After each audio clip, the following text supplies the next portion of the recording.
Good evening, everybody. Welcome to the second of the State of Steem Forums. It's great to see so many people here again this week, just before Christmas. Thank you, everyone, for coming along. Last week seemed to go pretty well. If anyone didn't catch last week, I will pop, before we begin, I will pop the link to last week's recording if anyone wants to go and look at it later on. It was well worth a listen. We had lots of people here, and I think we got lots of people today, so that's last week's. Today this is number 2. We've got 8 of them all together. The first one was a bit of an overview, setting the scene, etc. And now we're going to go into 6 more topic specific ones, and I will find the list in a moment. Here we go. And everyone's welcome to join in. The last one, I've added 2 on since last week, I think. So we've got 7 more coming up, 6 more topic ones, and then the last one, I thought, pulling it all together, where we got to go, where we're going, how we're going to get there, and everyone. Yes, it's Valentine's Day. See, I chose that day because I thought we'd be all be ready to hug and love everyone and make Steam wonderful. So there we go. That was the reason. So thank you, everyone, for coming to the second State of Steem Forum. We've got a great bunch of people coming on to talk today. And I'll quickly read the disclaimer before we go any further. Yeah, we're going to moon by Valentine's Day. Yeah, very much.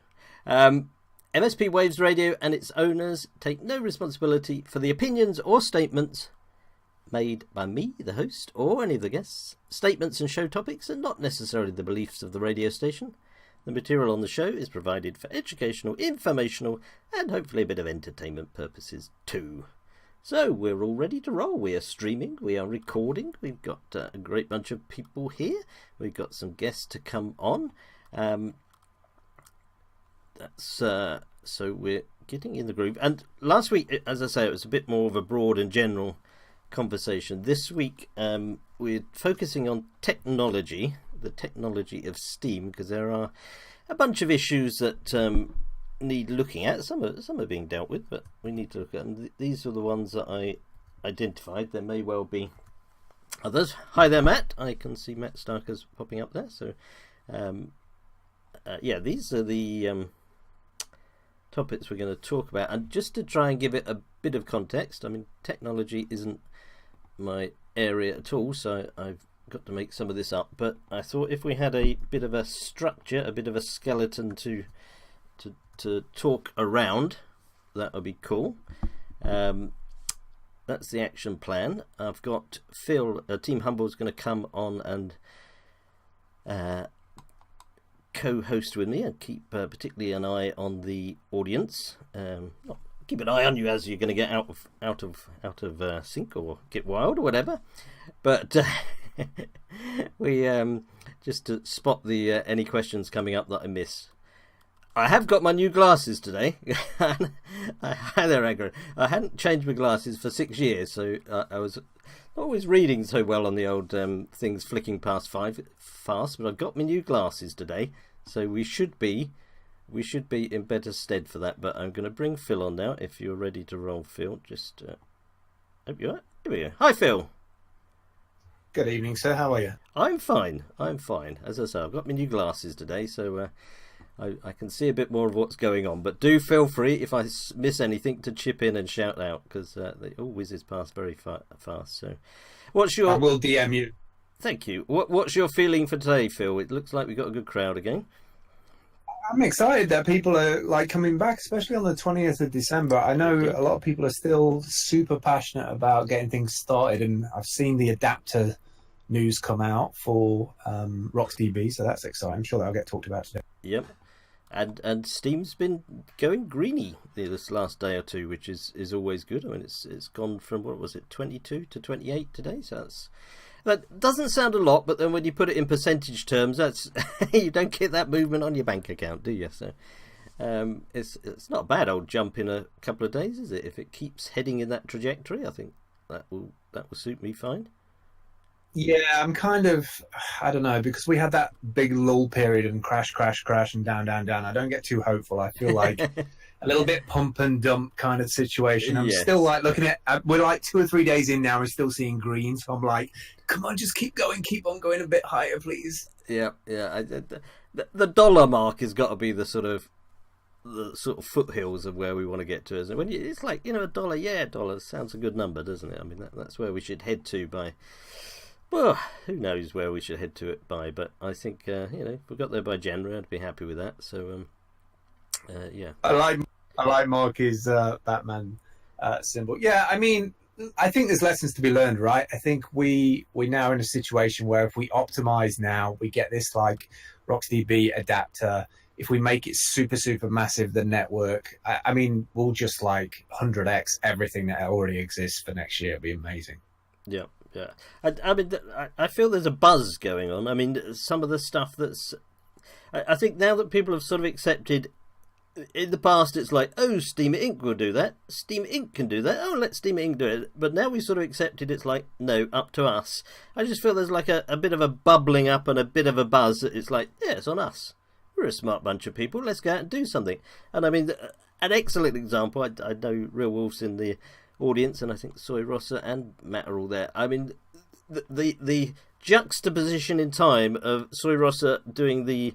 I hope that's how you say it, Soy Rossa, doing the tweet about the state of the dApps, Real Wolf doing the Steam apps, and then that coming together, and then Matt and Dylan and the Oracle D tweet stormtroopers going out and tweeting on it, and it all coming together in such a short space of time.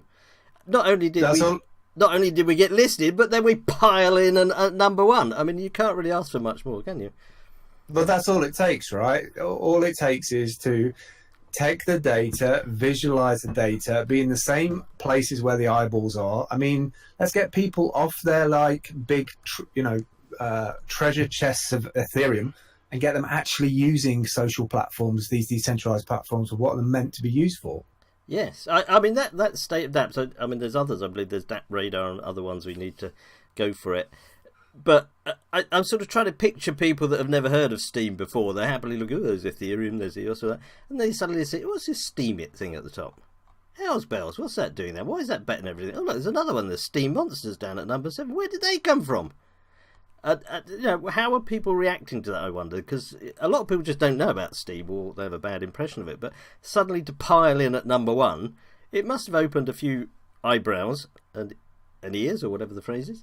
I had a really interesting conversation with a startup in New York a couple of days ago about a project I'm doing, and it was interesting how the marketing team changed their kind of conversation when we got onto things like crypto and blockchain. I really do believe that we need to stop using those words completely and start talking about the other stuff like immutable and other keywords, because now we have a front end like Steem apps that visualizes it for your average person. If we can get all of our dApps super, super clean, like people expect already, and then build on top of that, we'll be in good shape. Yes.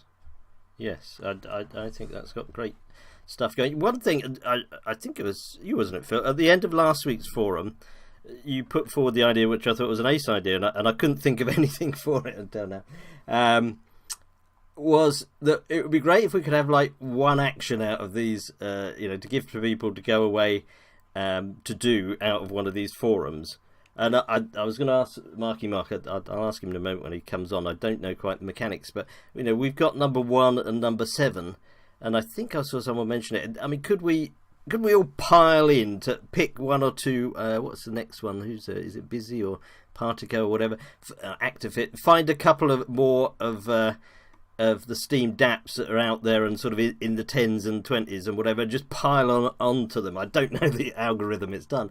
Pile onto them for a week to see if we could get the top 3 places, for example. I mean, that would probably be hard push to do, but it'd be quite fun to try, or at least get 4 or 5 Steems in the top 10. It would be quite fun to do. I don't know quite what the algorithm is. I will ask Real Wolf. Yeah.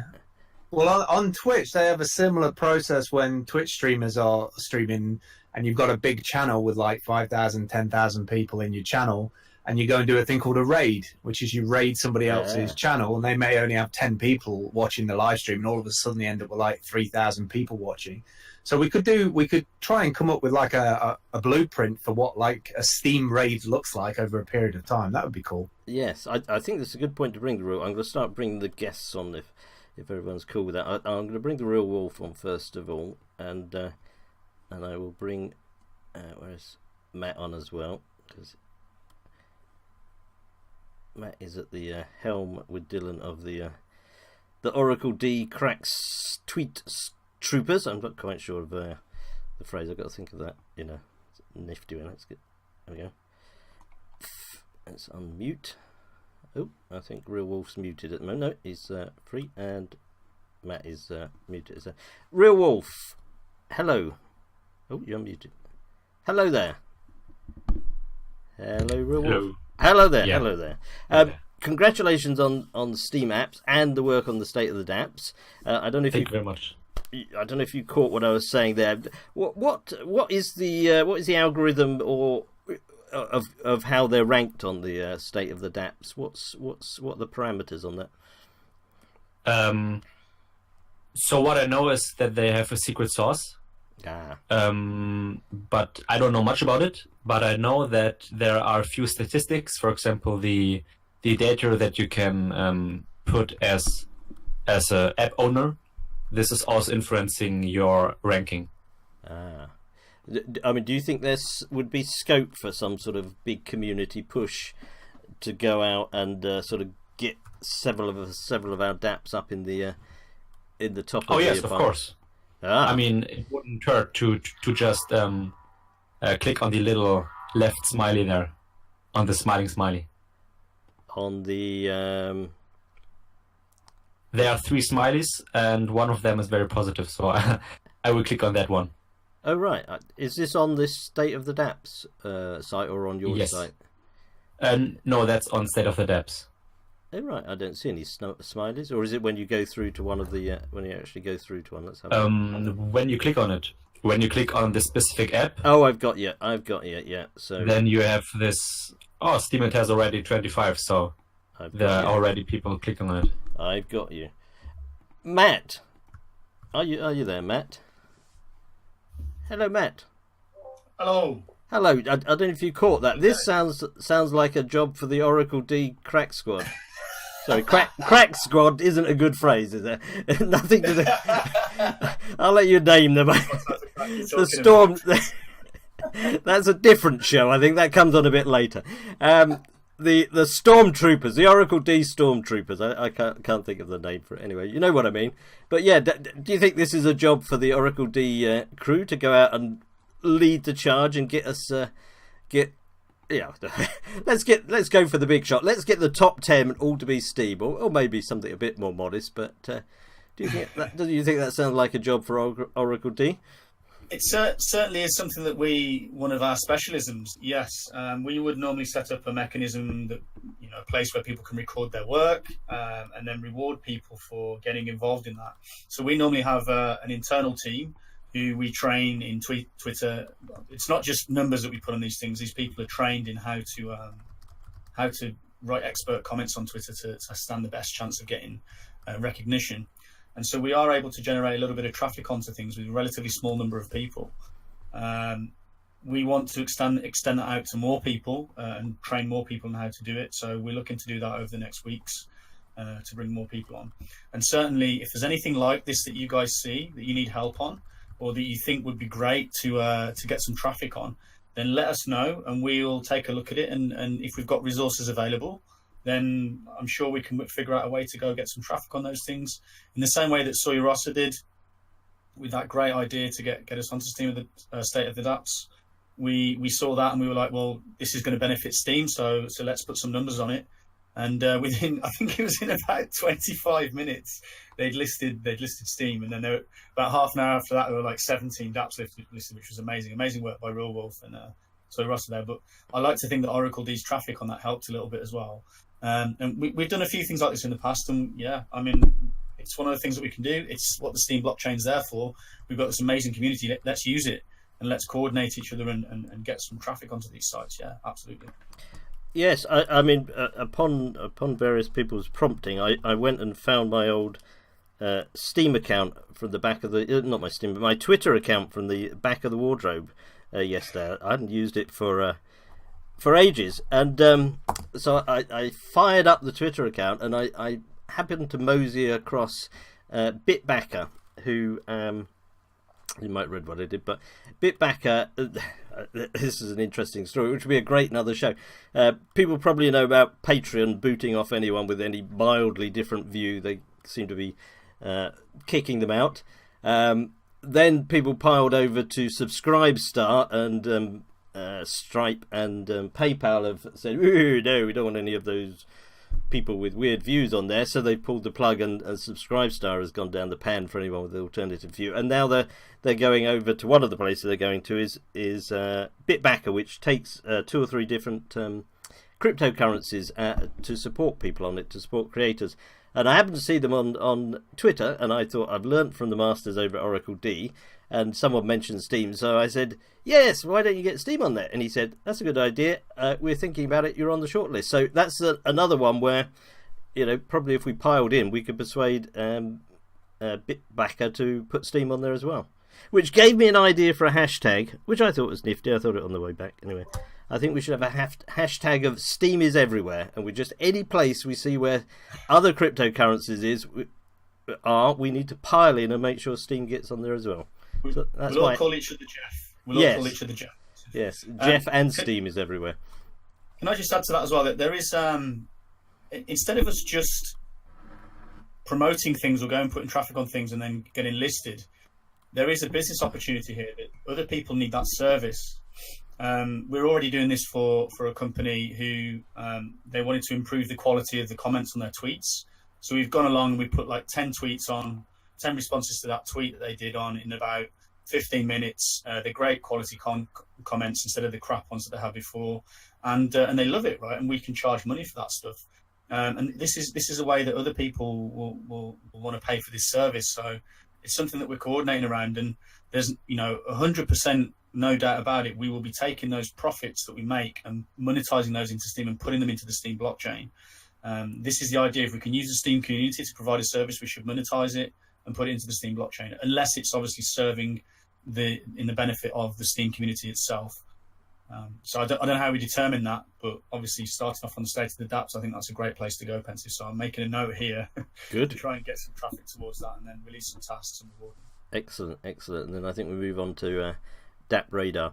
Real Wolf is because DAP Radar, I think I looked on Alexa, and DAP Radar is bigger than State of the dApps. Are you going for it with DAP Radar as well, aren't you? Yeah, I've already contacted the guys behind it. Cool. They were just a bit busy, and it just takes a bit. And there's another site which is interested in listing. Cool. But of course, it just takes a bit to implement the API and to implement Steem, because Steem has sometimes different metrics than Ethereum or EOS. Yeah. So that's. I mean, Matt's talked about taking traffic over to State of the dApps. I mean, because there's a lot of work being put on you to sort of do this stuff. Is there anything the community can do to help you with more resources or anything to allow you to do this sort of work? Well, not really, but I would what I personally would like to see is maybe to have a better community focus on Coinbase. Because the listing on DAP Radar, without promising anything, I think the chance of them listing Steem is very high, because Steem is very successful. But for Coinbase to realize that Steem is an asset that they really should consider to list, might be a bit more of a task, and that's where the community could come in. Matt, are you up for that as the next one in January, maybe? Making more notes. Yeah, absolutely. I hope you got a good pencil sharpener. You're going to wear down your pencil today, Matt. Yeah, no, but really, we would love to get involved in that, Real Wolf. I know that you sent me a link a few days ago. Maybe if you could write me a DM on what your thoughts are on that, and we can discuss about releasing a task on that offline. Yes, of course. Try and reward it well for people who get involved, and and see if we can create a shitload of traffic on that website. It's fantastic. Can't wait. Can I just interrupt? What you may hear carols in the background, and you may hear Welsh carols even as well, because the carol singers have just arrived, and there will be another one soon, because there are two rival groups of carol singers in our village, and they follow each other around and try and race up the tracks in front of each other to get the best rewards. So maybe they should go on Steam. But yeah, so you might have heard in the background, I think Dale heard the carol singers. That's the first lot. There's the young farmers. I think the other one is the Merched i Wal, the Welsh Women's Institute. I think there are two groups out there, but they try and get in front of each other on the carol singing troop. So the first one has been, so we might get the second one as well. So do excuse the Welsh carol singers if they come on. But tonight, just aside from the Christmas carols, I hope we get a wonderful singing too. If you get them on the radio, that'd be fantastic.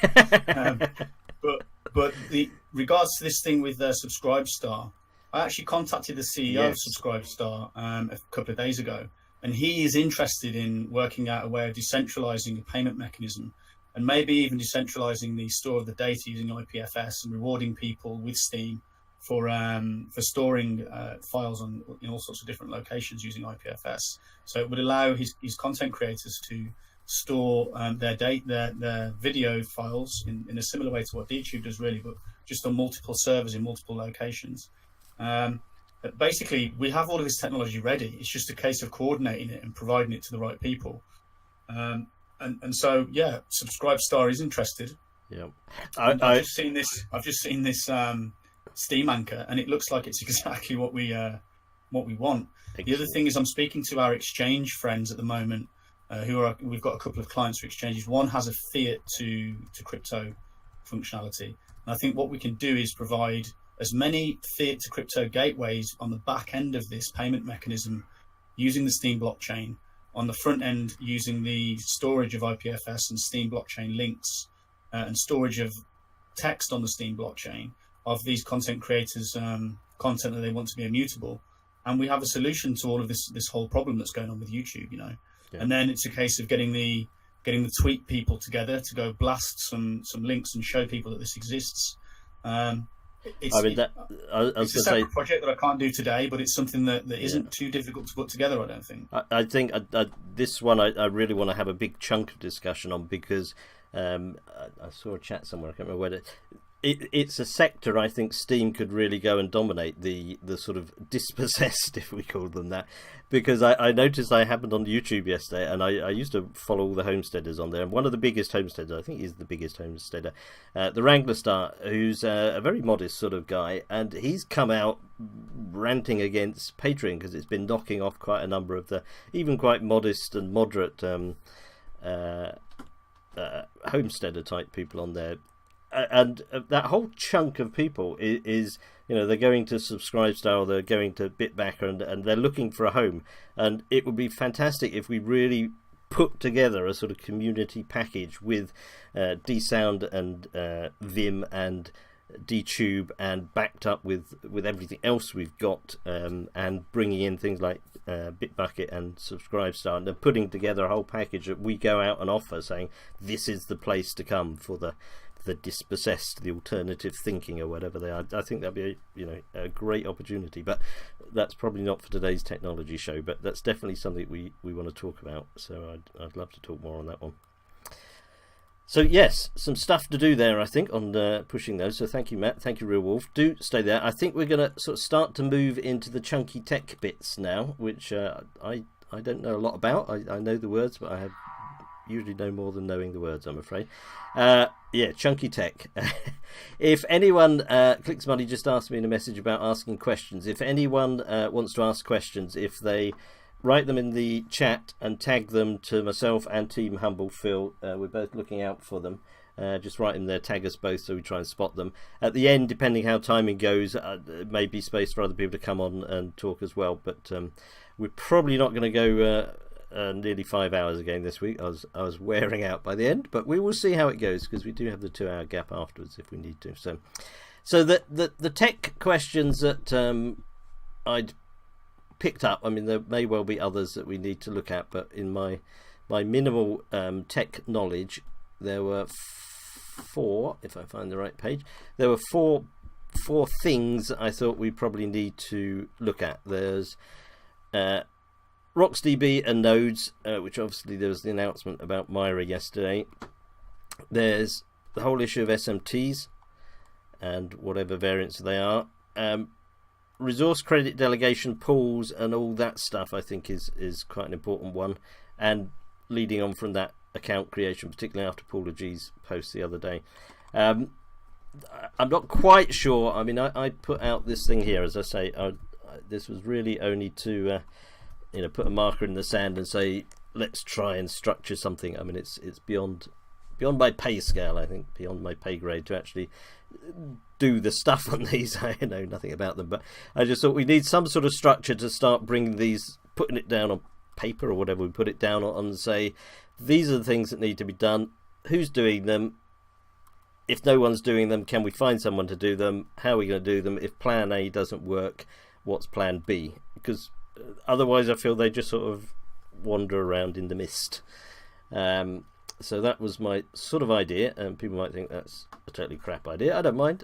But we need some idea, I think, is the main thing. So in terms of RocksDB, I'm just skimming down here. I have been badgering Mr. Andraki all week, and Bird Inc. and Elizabeth from Steem Inc. to see if they would like to bring anyone along, even for 20 minutes. And I'm just skimming down the audience. Can anyone spot any Steem Inc. people in the audience in disguise, or not in disguise? I don't know. I don't think I can. So I don't think Steem Inc. want to come and talk to us. I think, as they do on the news, they will just read out a statement, or rather we will read out a statement, and I guess Myra is the statement, although I don't think it had any actual time scales to it. And when I asked Justin W, was it, if there was a time scale, he didn't respond. So, but we do have, and I'm going to bring Dan on now. Gosh, we've got such a long list. It takes me ages to scroll up and down here, which is excellent. Right, I shall bring Dan on. We've got Dan from Block Trades, who I believe knows a thing or two about nodes and RocksDB and things like that. Let's just unmute him. No, I haven't muted him. Dan, I think you're muted at your end. I don't know if you can unmute there. And I think we bring Yabba, P-Matt, the other Matt. Hello. Hello there, Dan. Thank you for coming on. It's great to have you thanks. here. I don't know if you heard what I just said. There's a number of sort of technical topics that I identified in my non-technical manner, and they're sort of obviously issues that need to be addressed by someone, and memory, nodes, RocksDB and all that are obviously a big one, and your company put in a proposal about it, and yesterday Steem Inc. put out about Myra. I wonder if you could just give us your sort of take on the situation with memory, nodes, Myra, what you see the whole story is, and do you think it's going in the right direction? If not, does anything need to change? Yeah, technically the Myra is basically a name for, I think, what was the plan from, all along. Essentially, right now, everything's stored in these in-memory data structures called boost indexes, or they're multi-indexes. So that's just where the data is stored right now. And Myra is basically just a way to wrap the way that things talk to this storage so that it can either be in memory or on disk. Right. So it's I making up another name for it, I think, is just fine. Right. It's always good to give it a new name. It looks like you're making progress. The that would be the technology you would have used as well. Maybe yeah, there's nothing new in terms of what I could see as far as the architecture, and it seems like the right approach. So, yeah. And I was going to say, yeah, originally I think, was it Ned that said it would bring it down for a full node from 256 to 4? Is that the sort of numbers you would feel comfortable with? It's really hard to predict, honestly. So the issue is, as you move stuff out of memory onto disk, access is inevitably somewhat slower. It's not really possible to keep it at the same speed. The question is if it matters, what things it matters on, and what data it matters on, and what if there's any. So it's certainly possible.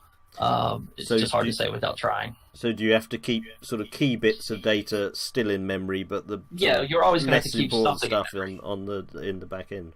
That's right. So ideally, you want to limit the amount of stuff you need to keep in memory to a minimum, and so it's just going to be a matter of swapping things out that are currently in memory into disk, and then measuring to be sure that it doesn't impact performance. Yeah, and functionality. Will people notice any sort of slowdown, do you think, or will it? If it's done right, no. And I don't expect anyone. I mean, they're going to be doing this in a controlled test environment, so they should have a pretty good idea before they roll it out if it's likely to have a problem before they actually roll it to where the public would see it. Right, and from what you've seen from the Myra announcement yesterday, Ned had previously put in that little spreadsheet screen cap before some sort of dates of, I think, was it going to be towards the end of Jan it was going to be ready. From what you see, now it's difficult to tell, but from what you can see, does it look like it's sort of on schedule? Yeah, I can't tell at all, to be honest. We've got a name at least. Really opaque. Yeah, we have a name.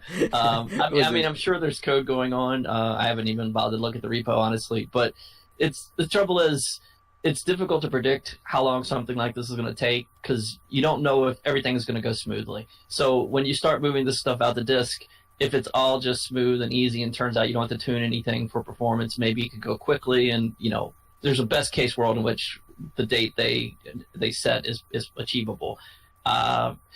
Generally, it's not been my experience that software goes that way. No, I work in a similar field and not as a tech person, as a manager, but yes, when something says 2 months, double it. But is Steem, the community, the blockchain, is this our best bet? Are we all in with this and this has got to work, or is there any other alternative? Well, to RocksDB, you mean, as a technology? Yes, and solving the memory issue. You could use a different database, but that's kind of a trivial issue. The issue that's being addressed is the idea of moving this stuff out of memory onto disk, and I think there's literally no other solution than to do that. Yeah. And if Steem Inc. didn't manage it, would Blocktrade still be willing to come in and have a go at it?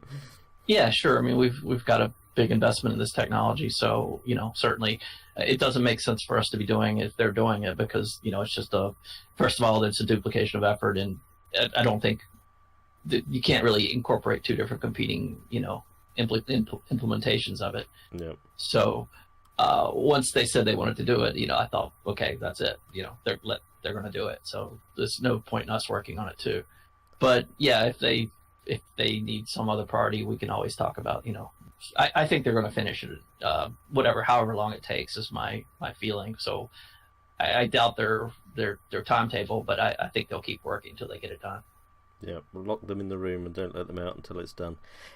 I'm not a witness. I don't, I see the words and the conversations about nodes and the ever-increasing memory issue. How long, I don't know whether we can phrase it this way, but how long do you think we have before memory just becomes colossally too expensive to effectively run nodes? I think we've got plenty of time now. There was a really big issue a while back, which was with the account history, which is where a lot of the data was really ballooning memory. And that was the thing that we did under contract that basically got that portion into RocksDB. And that's not really an issue for normal witness nodes, but this was an issue for the full nodes that Steemit runs, for example, which are necessary to run Condenser, the steemit.com website. Yeah. Sorry, did I hear you say that you did that under contract for Steemit Inc., that part of it? Yeah. So, right. The whole RocksDB is pretty much our architecture design originally. Right.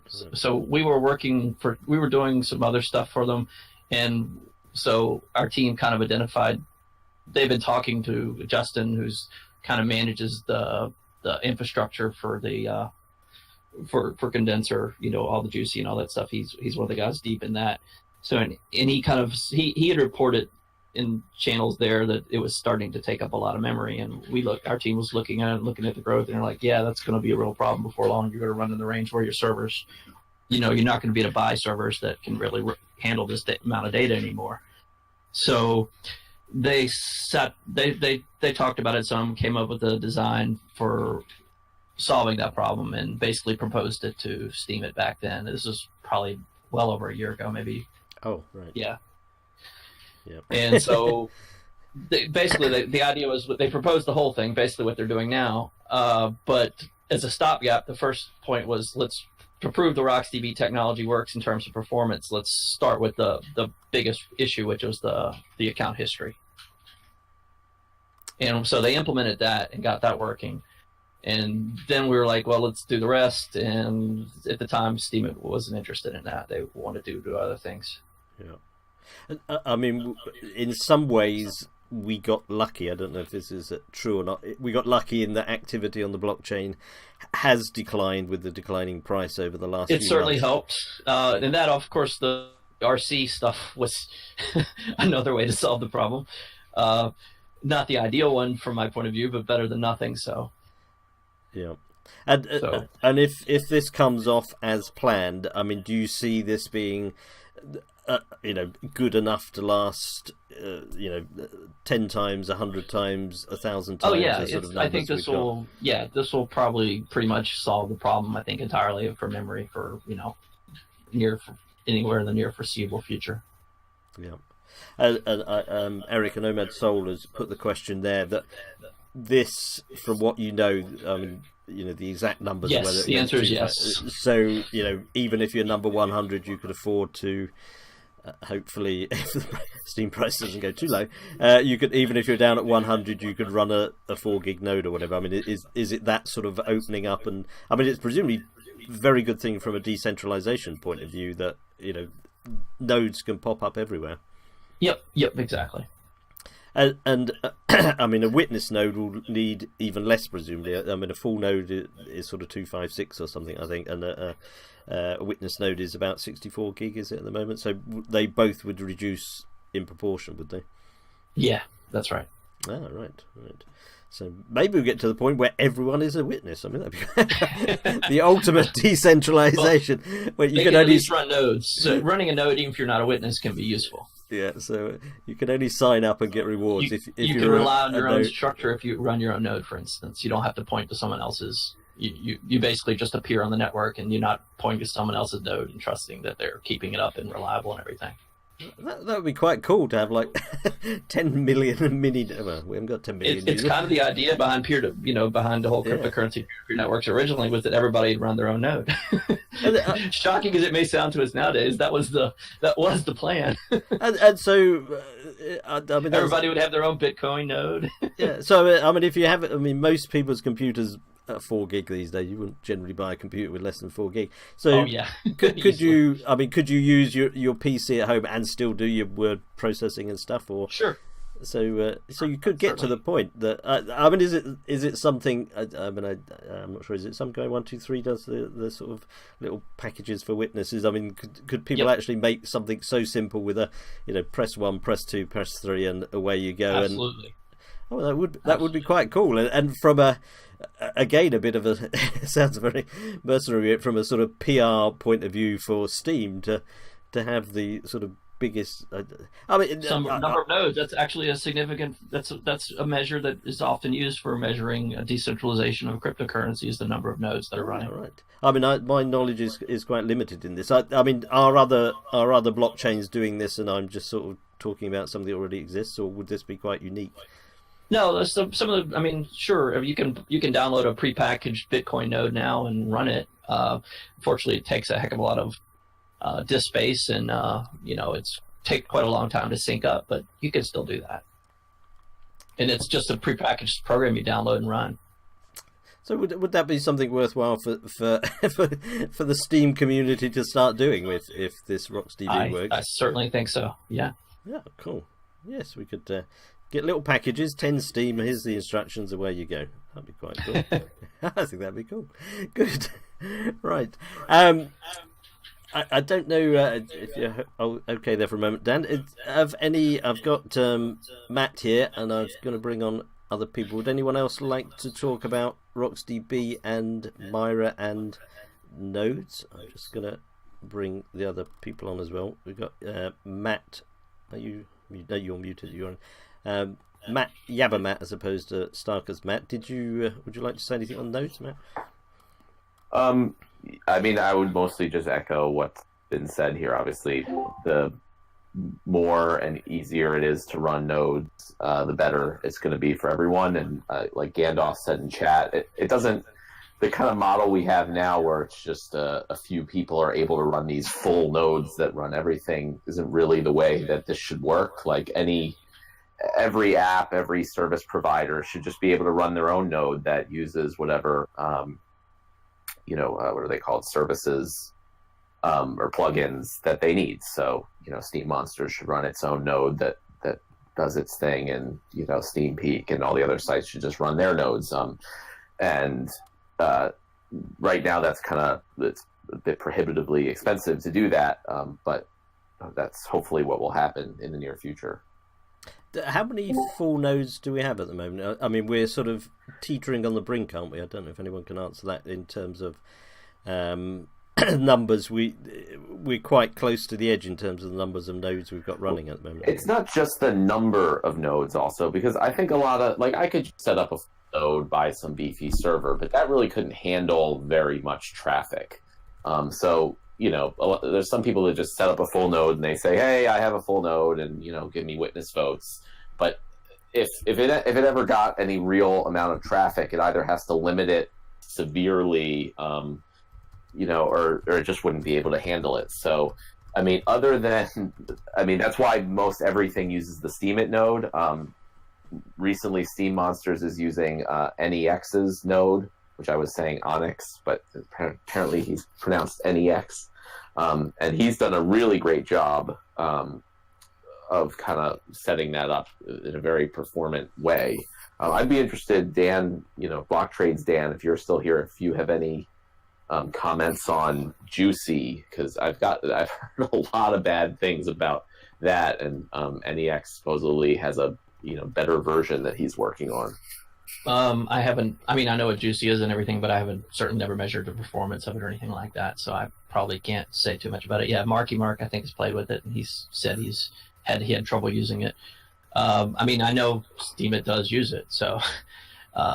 Right, it costs them $2 million a year to run it. When I started blaming using that all on Juicy Juicy is probably not... No, I know, but... When I started using Juicy, it wasn't even usable. It would crash every 24 hours. It would lock up.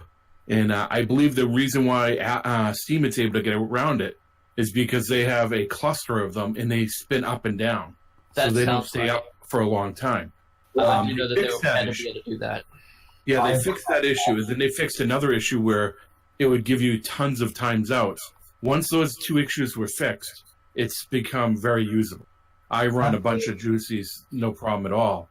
But prior to that, it was unusable. And I think that's where a lot of the problems at steemians.com were coming from, where we were seeing a bunch of problems in the past. And now we're seeing a bunch of problems, but I think that's because of them playing in production. The question is, have they fixed Docker image? What do you mean? I spun up a Juicy 2 days ago. So the Docker does work. Last time I tried to use Juicy, I encountered stupid build issues. Some Python packages they used weren't found. I think I even made a GitHub issue and never got responded to. I know Swissbank's been having problems too, but I spun up a new one just to test it, and because he said it wasn't getting work, and it came up no problem.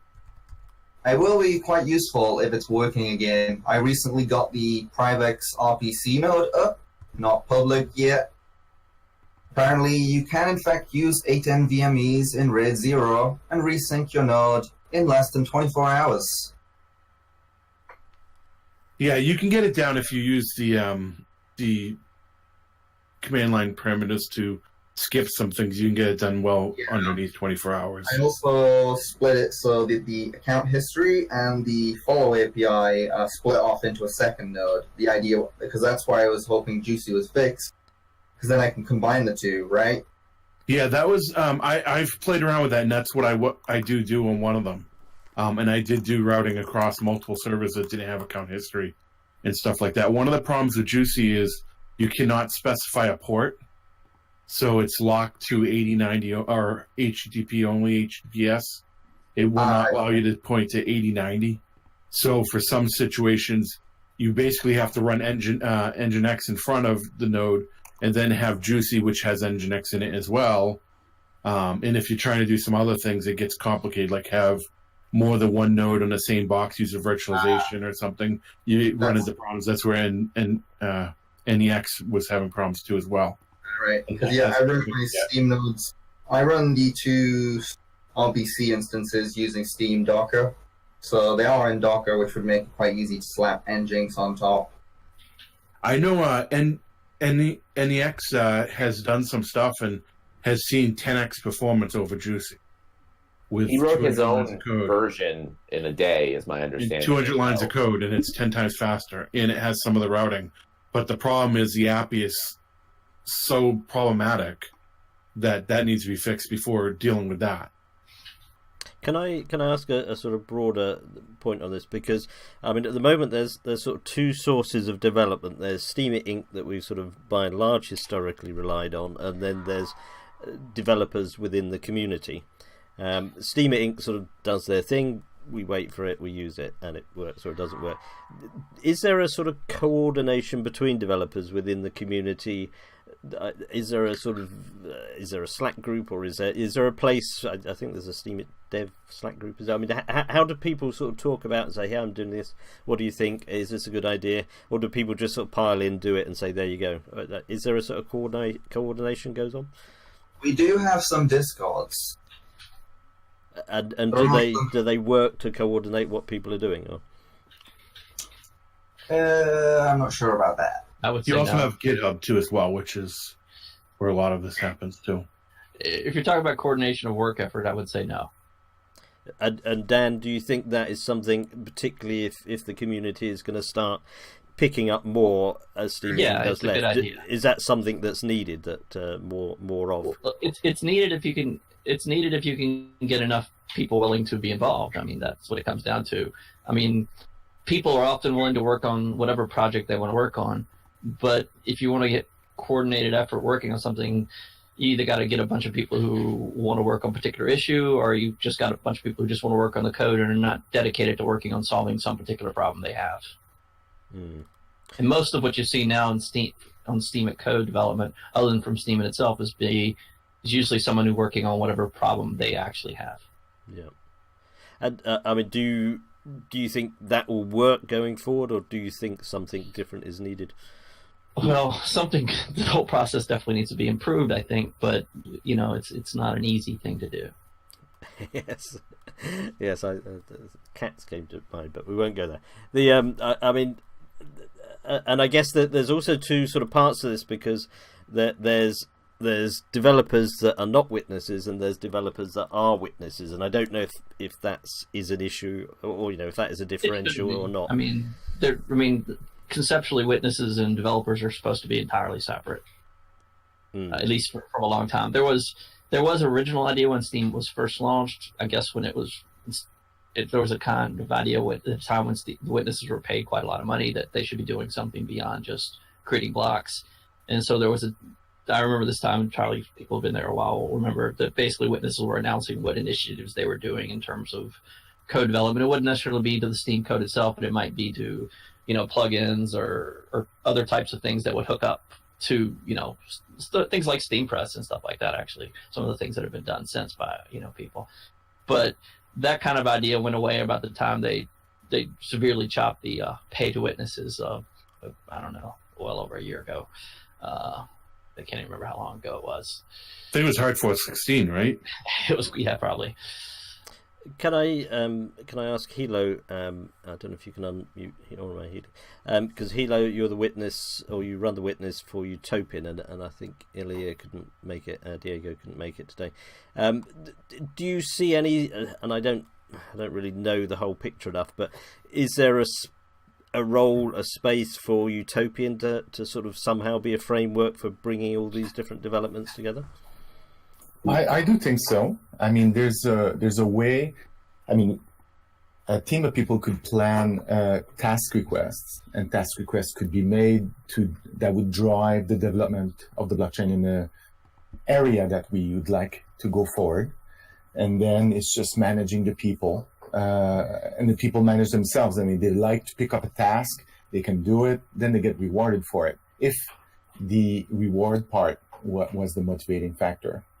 So, because so far Utopian is by and large about sort of projects on top of Steem, but not Steem itself. Has Utopian sort of got involved with projects developing for the blockchain at all yet so far? It's my understanding of Utopian is that they have not taken necessarily a leading role to sponsoring perhaps development in the of different dApps or blockchain or this or that. They really want, well, they started a way of being the medium by which you contribute to any GitHub repo, which is open source, you get rewarded. Whatever project, it could be GIMP, image, sound, it could be a blockchain project, it doesn't matter. So, I mean, in a sense now, I think we may want or we may need someone who's will organize like a project manager and then split up tasks into doable chunks. And for sure, you could use Utopian as the wallet, in a sense, the sponsor of those tasks that will facilitate, I guess, the broadcast of the tasks, and then that will moderate the code when it gets in and once it gets merged. Yeah, that's right, Inertia. We're like a treasury in a sense, and then and that's how Utopian works to boot, right? It by default, this is what it does. We may want at some point, maybe, and that's a discussion I could have with Ilir and others, where if we want to incentivize a little more work done on a Steem blockchain and bring up the rewards more, or seek a partner who's willing to also contribute by a bounty, this could be made to incentivize someone to really spend their time. Because as you were mentioning, we have witnesses who can program. That's awesome. And we have also witnesses who not necessarily program. That's not necessarily their contribution they're bringing to the blockchain. But we also have developers who would love to work, but they're stuck doing fiat work, right? So if we have a treasury, and in a sense, I guess Utopian is kind of that, well, we're off to the races. We just need the people, and the work will get done. What would thank you for that, Hilo. What would developers and witnesses that are here think of that sort of idea? Would they see that could work with Utopian having some sort of coordinating role? Some guy or Dan or any of the other witnesses? What was that? Of whether Utopian could have some sort of coordinating role in sort of bringing together what's being done development wise and looking to reward developers as well. I mean, the problem with coordination is, of course, a lot of developers have their own ideas on how to build things. I mean, some people like Python, some people like JavaScript, some people like C++. And it's, even if you get all the developers who like Python into a room, they will disagree on things. I mean, a lot of projects, you might even look at them and go, this is the worst idea I've ever seen. Yeah, so you think it would be difficult to coordinate? I mean, do you feel the best way is just let people go off and do their thing, and the best things will bubble up to the top? I mean, yes. The ones who need help, they will usually seek it out. Yeah. Any other witnesses or developers like to say anything on the idea of Utopian having a role here? I think it would be great to use Utopian for anything, related to open source software development, because it is, a Steem app, and we should all support that. But it needs to be, you still need to have good management of the project and what's being done, which is, I think, what some guy was also saying you can't just throw a task out there and expect it to be done. And I haven't done a utopian task, although I would like to in the near future. But as long as there's kind of good management and organization around what's being done and how it's being done and who's working on it, I think there's no reason not to, have utopian be involved, because it's, again, like, why wouldn't we use our own product on our own, platform to do these things? Yeah. Anyone else want to say anything on that? As far as I know, and I'm not sure how far Eliar is with it, but as far as I know, he has planned to create a multisig tool for worker proposals. For example, on BitShares, there are these worker proposals where a certain part of the reward pool or the generated tokens is being withheld for proposals, and on these can be voted. And as far as I know, the idea is to have something similar like these on Steem. And in my opinion, this is very important because, for example, I've been working on Steem apps, and I know that many other people are working on other apps. But when you look around, the development, even on the third-party level, is not really going that fast as it should be, or as it would be good. Because even though Steem right now is a very good blockchain, this will probably not be forever, because technology is advancing at rapid speed, and we need to make sure that we have this speed, or the advantage we have right now with Steem, with the 3 seconds block time and the free transactions, etc., that we use this in the right capacity, because otherwise it will maybe too late, because other technologies might be far superior. Mm-hmm. Yeah, but just reading Eurosol, Nick, you were writing an idea there. I don't know if you want to say anything on that, Nick. Sure, yeah. So I don't know how a lot of Stokes was saying. I read in a post from him a while ago that he had the idea of using, because he's working on EOS and DAX, distributed autonomous communities. He had the idea of using their kind of governance model to actually manage development on Steem as well. Whether that would be practical or not, I have no idea. I've not really used EOS, but he seemed to think it was a good idea. This idea of using Steem rewards to for budgets for projects on Steem, it's been around quite a while, and I think ultimately it's a good idea. Where would the money come from?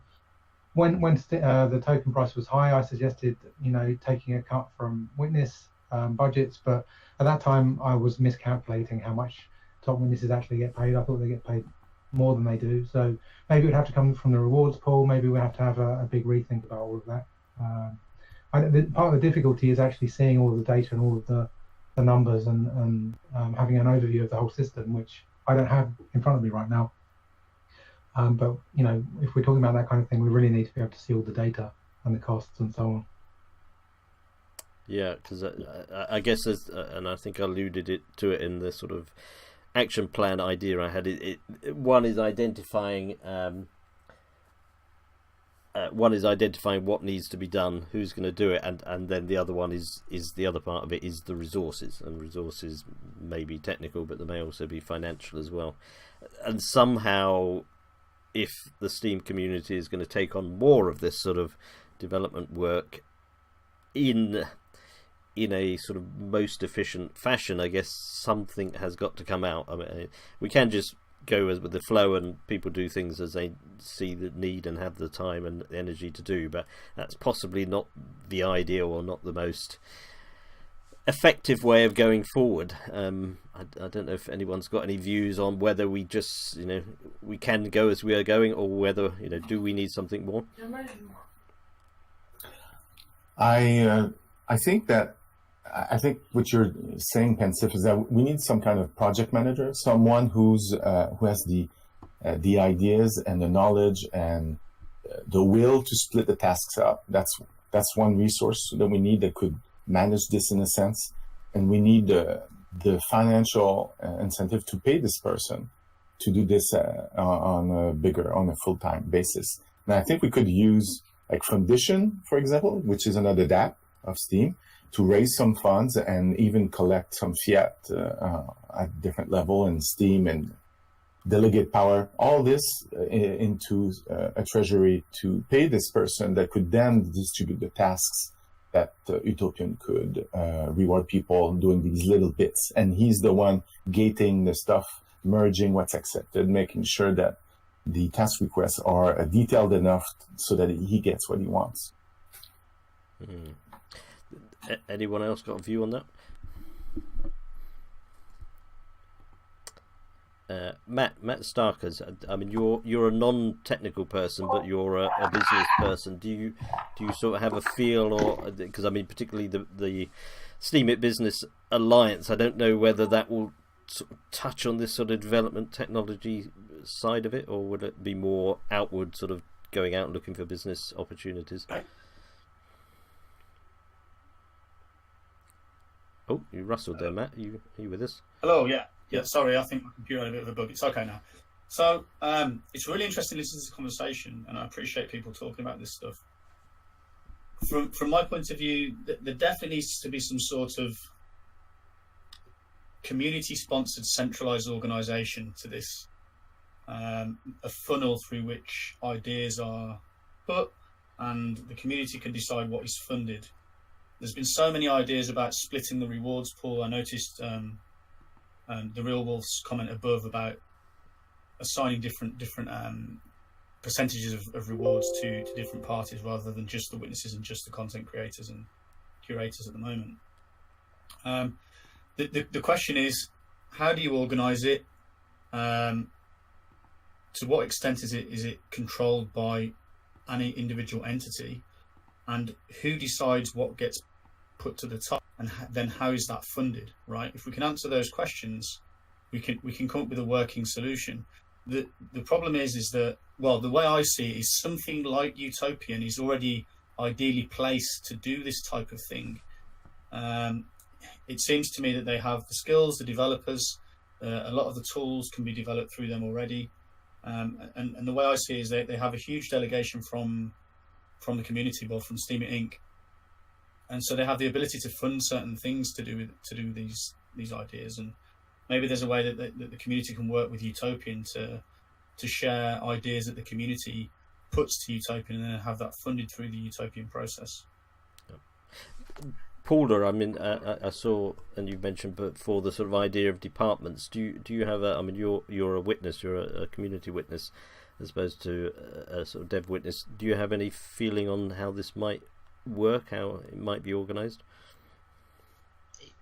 I don't really, I haven't given it all that much thought, even though I did mention it in chat there during the week.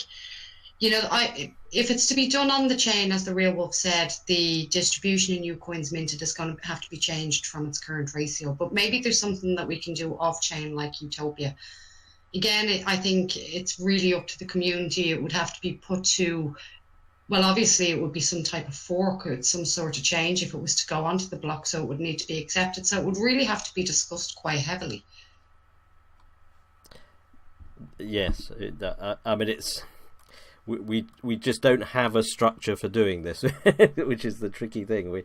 The only structure we have outside of Steem Inc., the only structure we have is the witnesses, and the witnesses aren't really designed for dealing with this, as far as I know. So it's sort of how do we move forward, and how do we tackle this? I'm not entirely sure. Can I Fancy yep. Someone really, there's lots of great ideas passing around, but what we really need is someone to step up and say, I'm going to do this. And the problem the community has is that all of the people who are heavily involved in Steem are all already doing something, and they're already incredibly busy. So people are reluctant to step up and say, hey, I'll try and set something up manually, and at the same time try and coordinate some sort of adjustment to the code so that it will run as part of the Steem blockchain. I would love to step up and say, hey, I'll try and coordinate something. I'll try and coordinate some sort of funnel and some ideas and go get funding for that. But with Oracle D, we're just so busy. I just don't feel that I could step into that and say that I could do it. I'm more than happy to work with people. If anyone wants to Does it? Sorry to interrupt. I'm not a witness. I'm not involved in the witness side of things, so I don't know it in and out. But I do wonder if that person was a witness, whether that would skew it, so to speak, in that other witnesses would not like one witness. Does it need to be someone that's not a witness, that sort of hasn't got a foot in the witness camp to be able to do it? Yes, in my view, it probably would be, because someone that runs that organisation would have to be incredibly public and incredibly open about what they did, because you run the potential to centralise power on the blockchain. And so I guess witnesses could support people, but I don't think witnesses could be directly involved. I might be wrong, but I really don't think it matters, honestly. I mean, witnessing is basically block production. You're talking about someone managing a bunch of code. I don't think there's a huge conflict of interest there. But that said, I don't think it necessarily indicates it should be a witness by any means either. It could be anybody. But if it's a change to the code, the witnesses have to agree it for it to be put in. So so let's talk about, I mean, the thing, I guess there's a couple different issues being talked about here, right? So one is the idea of how this gets funded, and if it's getting funded by a change in the code or just using the existing system, which would basically the only way to fund it through the existing system now, through the blockchain itself, would be through upvoting posts. Basically, you could set up some kind of automated upvoting of posts to fund it. The other option would be to literally make a worker blockchain proposal change to the code, like you're talking about. The thing is, that's a fair amount of work. So unless that's like the first task you want to set up for, the new code, this outside of Steem code development, it's just it's a big question as to who would want to take it on and if it's worth the work involved at this moment in time to do that. So it's better then that we look at setting up something like that off-chain before we even consider, and making sure it works and having something going before we consider changes to the app. I think it makes sense to look at first, using what's already there, generating some funding through the existing mechanisms, see if people step up and want to start doing development and managing it, because that's the real challenge. It's not going to be, I don't think, there's a lot of work involved in adding a work proposal to Steem, and I'm actually in favor of it. But if unless we see that people are willing to do the work, it's a wasted effort. I would say, it's not clear exactly what we're funding. So maybe to start, we actually come up with, hey, here's a project we do, and then if we kind of have a general consensus on that we want done, then we can say, okay, how do we do it? Like, let's start there. And I think if there's that's right. Find out, not only if there are people willing to do it, but what is it we want to do, and is it going to be something that's going to fit in with what Steem is doing and things like that. Like if I see a good project proposed, then and it needs money. That's what the issue is. I'd be happy to put up a percentage of witness earnings or whatever, and I think a lot of other people would say, okay, we all want to do this, we'll pitch in to make it happen. And I think you can start with that simple thing, off chain, and then hopefully that will just grow over and in the future and maybe become more on chain as necessary. Sorry, I forgot what I was going to say there. I'm just reading that there. Sorry, I got distracted by something. Different people have mentioned things like DAX and foundations and that. Do you think Steem would need that? In extremis, an example I would put is if Steem Inc. hadn't been moving forward with Myra and RocksDB, and it was definitely needed, but Steem Inc. decided they weren't doing it or didn't have resources or whatever, and BlockTrade's proposal was on the table, what would have been the mechanism, and that's obviously an extreme case, but what would have been the mechanism then for the community to say, we must do this, how do we do it, how do we fund it? That is an extreme case, but that could have been a situation, and other things. Well, I think there's the two obvious mechanisms, right? We could have put out posts about it, and people could have upvoted the posts, and then people could have made basically donations. So this is the way a lot of open source work that does get funded if it's really large and substantial and takes a big team. How do But- other things like Dash and those? I mean, how do they deal with this sort of thing? Do they have worker proposals and the like? I can't really answer for Dash. A lot of times there's bounties and things like that have been done, but bounties generally haven't been that effective, usually because they're not well funded. So, Yeah. Dash, as far as I'm aware, they have a work proposal mechanism that you have to pay to propose a project. The reason for that is to reduce the amount of spam.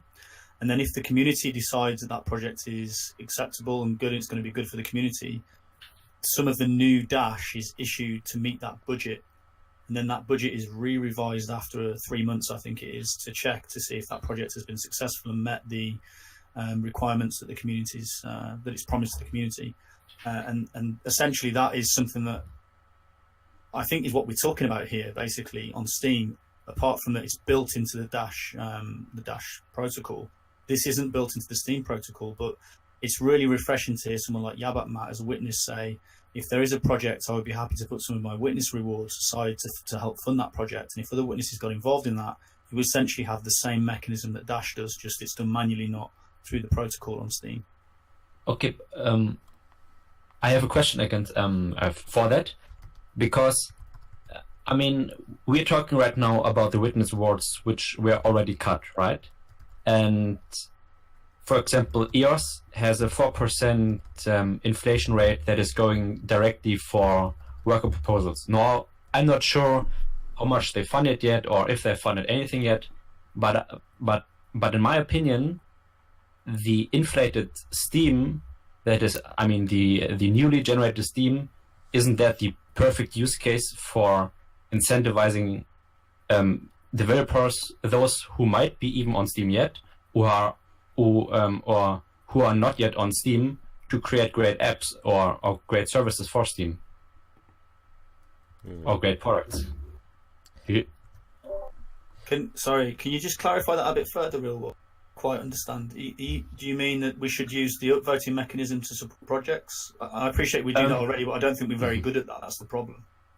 Well, what I mean is that, for example, Matt, the other Matt, the witness Matt, he said that if he knew a project, he would gladly fund it. And I agree. I mean, I would do it as well with my upvotes and maybe with the rewards, but my rewards are already so low that that's not really an option. However, the newly generated Steem, isn't that the perfect use case to incentivize people to create products, and even products that I'm not even thinking about? Because if we go that way, that we are saying, okay, we create these apps that we would like to see on Steem, and then somebody could come and create those. I mean, that would mean we would need to have the idea first before somebody can do it. Yeah, I was just going to ask, and we've got Crypto Talk Cedar from Partico and Upheaver here as well, who haven't spoken yet. I don't know if you've both been following the conversation. Would either of you like to mention anything? I don't know if you're free to speak at the moment, Cedar and Upheaver. Oh, Upheaver's gone. Hold on, let me bring him back. Are you available to speak at the moment, Cedar? Yeah, I haven't been following the conversation, but All right. you guys speak first. Yeah, we were just generally talking about. We've been talking about memory and Myra and RockCB and whatever, and then that moved on to the whole idea of how do we sort of framework, how do we structure, how do we choose, how do we make things happen in development on Steem within a community, because we have no mechanism in Steem to sort of manage or organize any developments on the blockchain. It's sort of that level of stuff. That's what we're talking about, and we were just wondering, looking at ideas of DACs or foundations or worker proposals. I don't know if you've got any experience in any of those. Yeah, I would say I think someone has to take action, right? So I mean, I'm not in the position to to tell people to do things, but I think we do see a lot of people who are who have a pretty good idea of the entire space, who are who will probably, I mean, it does take a little bit of a extra time to organize stuff, but I think that's so. I was wondering if anyone wanted to take that role, because I feel like somebody has to, or some people have to step up. Yeah. Thank you for that. Upheaver, I think, has some ideas on this. Yeah, I should be. Can you hear me? Yeah. Okay, great. Yeah, one way to do this would be to create a space where we can actually publish proposals, right? So something independent that everybody can give feedback, and then that would be a place to drive traffic and attention of steemians, and maybe gather support for funding these projects, right? Yep. And I mean, we don't have any place to do that at the moment. I mean, is a GitHub or Utopian or something new altogether what's needed? Yeah, something like GitHub might be fine, but might be also a bit too technical for some people. Not necessarily, these proposals might not necessarily be from developers. It should be an open, as open system as possible to allow all Steemians to submit project proposals, and then elevate them as they get vetted through stages, from technical side, from business side, etc. And if they really have an impact on Steem ecosystem, then together with the community support, they would be elevated to the place where they will be able to get funded. So I just saw Inertia's meme. Yes. I mean, I think we're probably going to have to park this for the moment, because there's ideas, and I think the discussion of how we coordinate, how we organize, how we manage. I mean, the trouble is, as a decentralized community, they're all words that a lot of people may find uncomfortable. Let's use that word. They don't sort of fit nicely with what we do. So we're going to have to be quite creative and inventive, or we just go with how we're doing it. As people come up with ideas, people gather around them, and it goes that way. But whether that is efficient enough for what we need to do and push things forward, that's the bit I'm uncertain. And I think... Can I say one more thing on the topic real quick? Sure, mate. Go for it. I mean, some of this has already kind of been happening. Like, for example, Agrode and I wanted a MetaMask-like extension for Steem instead of Steem Connect. And so we just went and paid for it to happen. We funded that project. It was a small one, and it wasn't like a big public thing. But I think if people want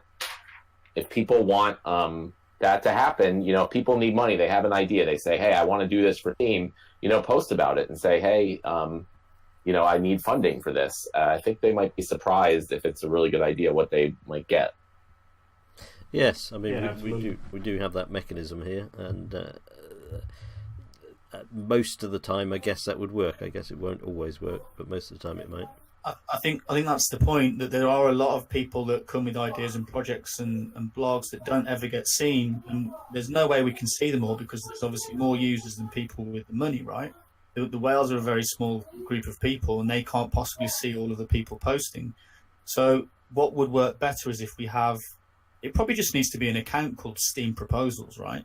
And it just needs to be a place where people can propose projects, but it has to be an account that's run by either a person or a group of people who are influential enough within Steem to be able to direct the correct resources to that. Couldn't you just use a tag for that? I mean, or even a series of tags. I wouldn't use a tag, because within about 13 minutes of putting a tag up, it will be swamped with crap, which is why accounts have to be used. I mean, it has to be a place that someone can post it to, probably even off-chain, and that group of people have to be able to analyze the proposal based on certain criteria. And if the proposal meets those criteria, it gets posted to the blog Steem Proposal, and then the community can focus on that location and see lots of top quality suggestions and then fund them that way in some way. I mean, interesting just thinking about that. Real Wolf's Steam apps system, which is sort of, you know, ranking the apps. You could have a clone of that which proposals are in there, and you can click on and read the proposal, and people can vote them up and down by some mechanism. Would that sort of thing work? I don't know. We also have on Utopian an idea section where you can propose ideas, they get reviewed, and you get rewarded for even just proposing an idea on an open source project. So that could be a gateway, but somehow some kind of a small council that could be overseeing something that we're interested in getting. I mean, so it already exists. You can already do that already on Utopian, propose ideas. But maybe we need a group of people that is trying to say, okay, we're looking for ideas for the Steem blockchain, right?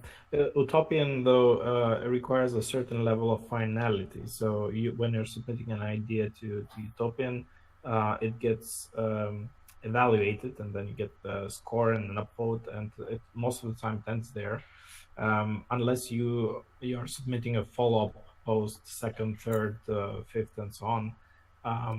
Whereas this model would require constant evaluation by the community, and if there's an idea, there should be a place where people can comment on it.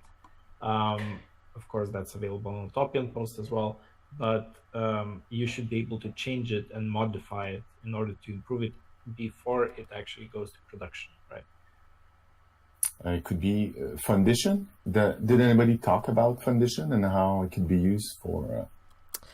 I mean, I work for Fundition, and I would be doubtful the Fundition infrastructure could deal with this, to be quite honest. It would swamp what's already there. I don't think it would have the capacity to deal with this sort of technical project and proposal. It's sort of really they wouldn't fit in with what's already there, if you get what I mean. So it would be quite a tricky mechanism to do it, I think. Yeah. What we could do right now is establish, let's say, there's a lot of influential people on Steem blockchain with a lot of following, right? So the first step, what we could do is come together and establish a communication channel where we can push and elevate really important ideas generated by community and distribute those ideas to everyone's front page, right? Via, I don't know, automated Resteem, let's say. So whenever one of the group, let's say, of witnesses or influencers, that's the idea, then it goes to the pool and everybody automatically Resteems it. So it reaches as much people as possible to give it visibility it needs.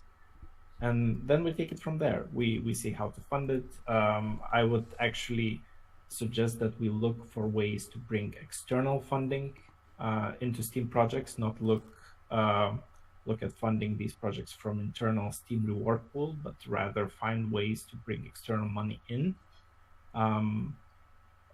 There's various ways to do that.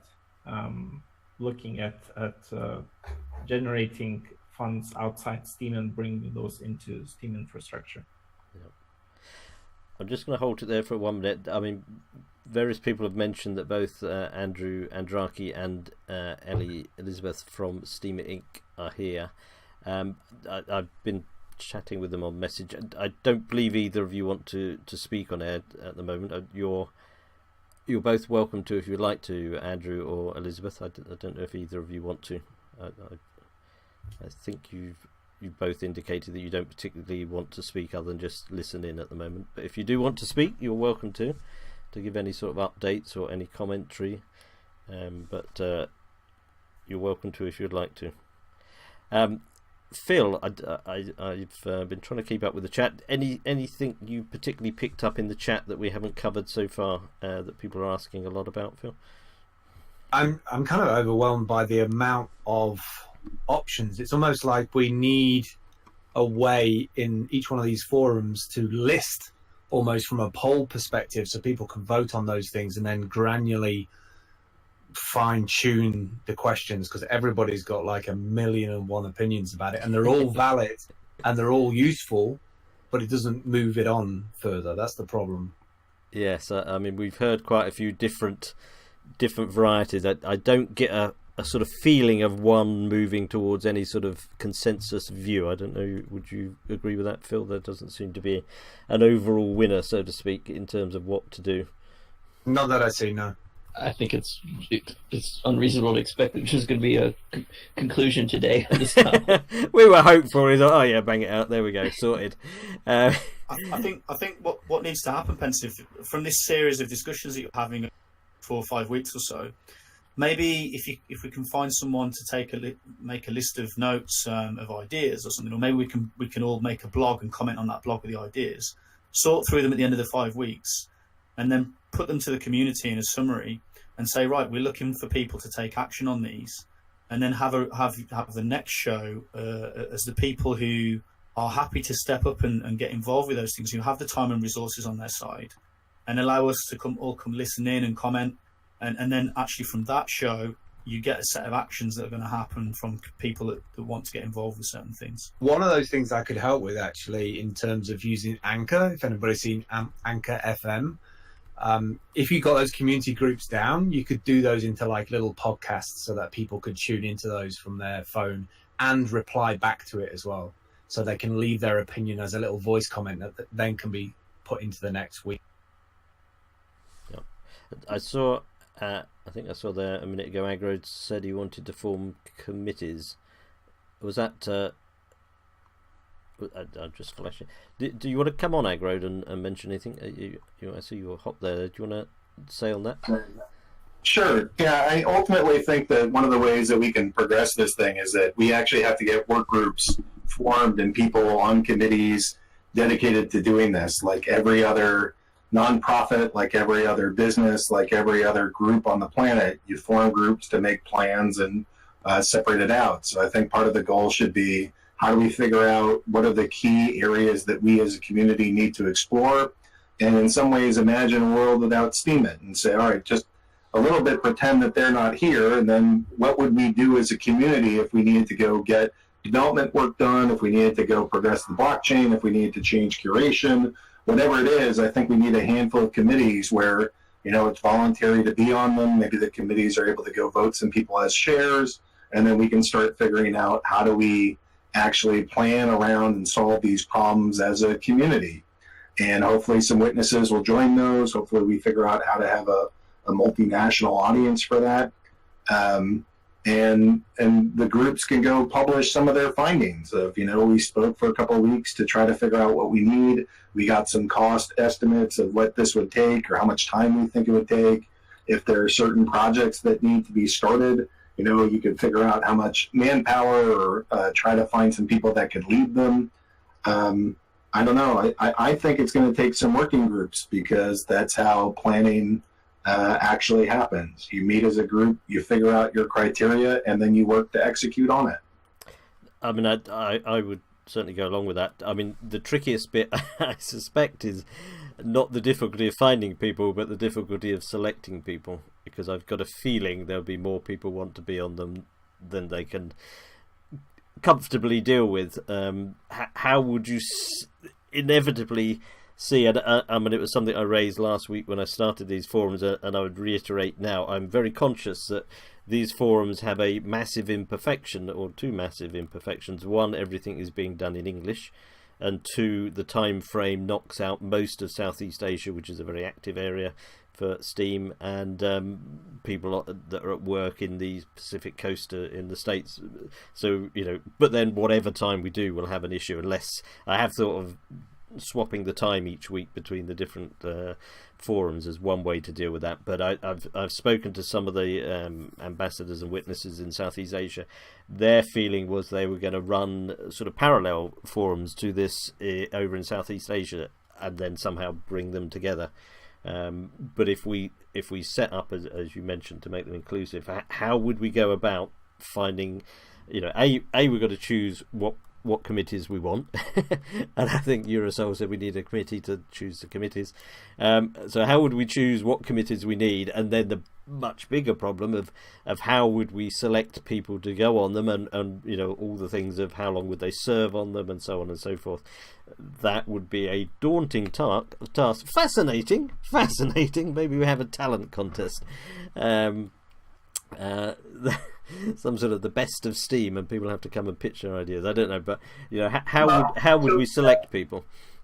So Concord, Massachusetts has been running a town hall format for their government for hundreds of years. I mean, there are models for this of how you involve communities. So it could be witnesses who are already elected. It could be some other kind of election.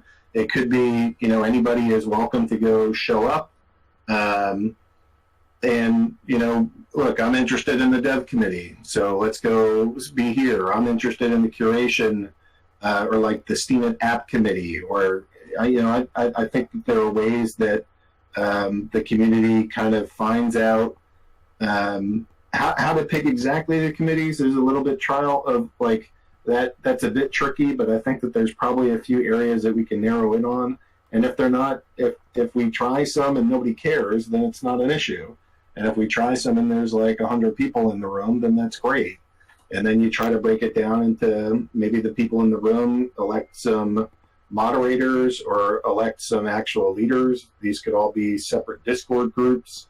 But I think the first part is to commit to, we need process and we need structure, and then solutions can follow that. But this is a leaderful community, and you know, there's some tomfoolery, but there's also a lot of really respectful, thoughtful human beings that can run groups like this. And we have inklings of this in a couple different communities already. I think it's more about a process of formalizing and organizing. You know, we don't need to reinvent the wheel. We have a Steem Devs Discord community with over 1,000 people in it. You know, maybe we could get some routine meetings in there for the devs to talk. And, you know, Minnow support exists, so maybe we can go work to get some of the community leaders around and try to figure out what are the biggest issues that we can solve and how should we be doing it, and get multiple groups working together. Would you say that all the committees should be open? I mean, yeah, this is a decentralized community. You know, the way it works in Concord, Massachusetts is anybody that lives in Concord, Massachusetts has the right to go to the town hall and voice their opinion and be heard. And, you know, it's slow, but as I think it was Marky that said, that's like a big, slow process, and it is, but it can also be, you know, you kind of talk things to death a little bit, and then you figure out what's the right approach, and then you can get executed on it. And Inertia, your idea of what if we use insurgency-style organizations, cells of autonomous teams, those two things don't have to be mutually exclusive. You know, there's more than one way to go do this. I'd like to propose a simple solution, Pensive. Mm-hmm. Why would it be possible for you maybe to write a short blog that summarizes this issue? All of us here go upvote it so it gets to the top of trending or somewhere there or thereabouts, and it asks the community to list what subcommittees it thinks are important, and then at the end of this 5-week period we'll have a lot of ask people to write their ideas on that blog as well, and then just summarize that blog at the end, and then we'll run some sort of election process so people can go and voluntarily get involved in the committees that come up from that blog. Yeah. And if I could add something, actually there's a lot of working groups already there, established and working on specific tasks.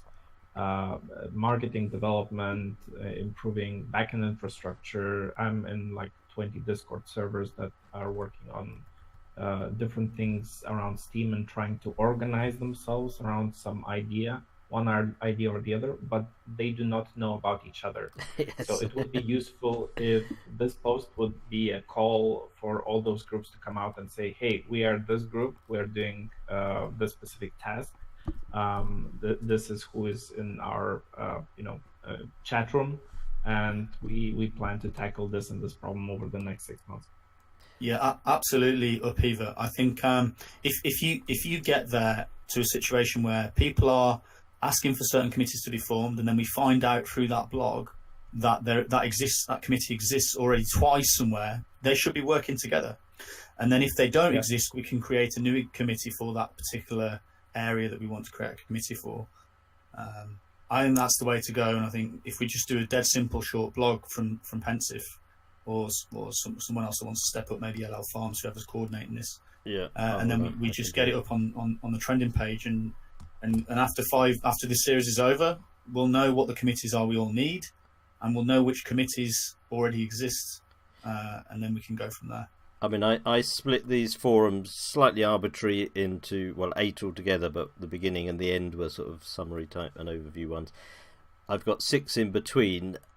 They probably don't fit the bill. They would to some extent, but they don't fit the bill. But I would possibly, and I'm not sure how many we'd need. Too many would be a bit overwhelming. But I mean, I'll formulate from what I've got there and expand it a bit and see.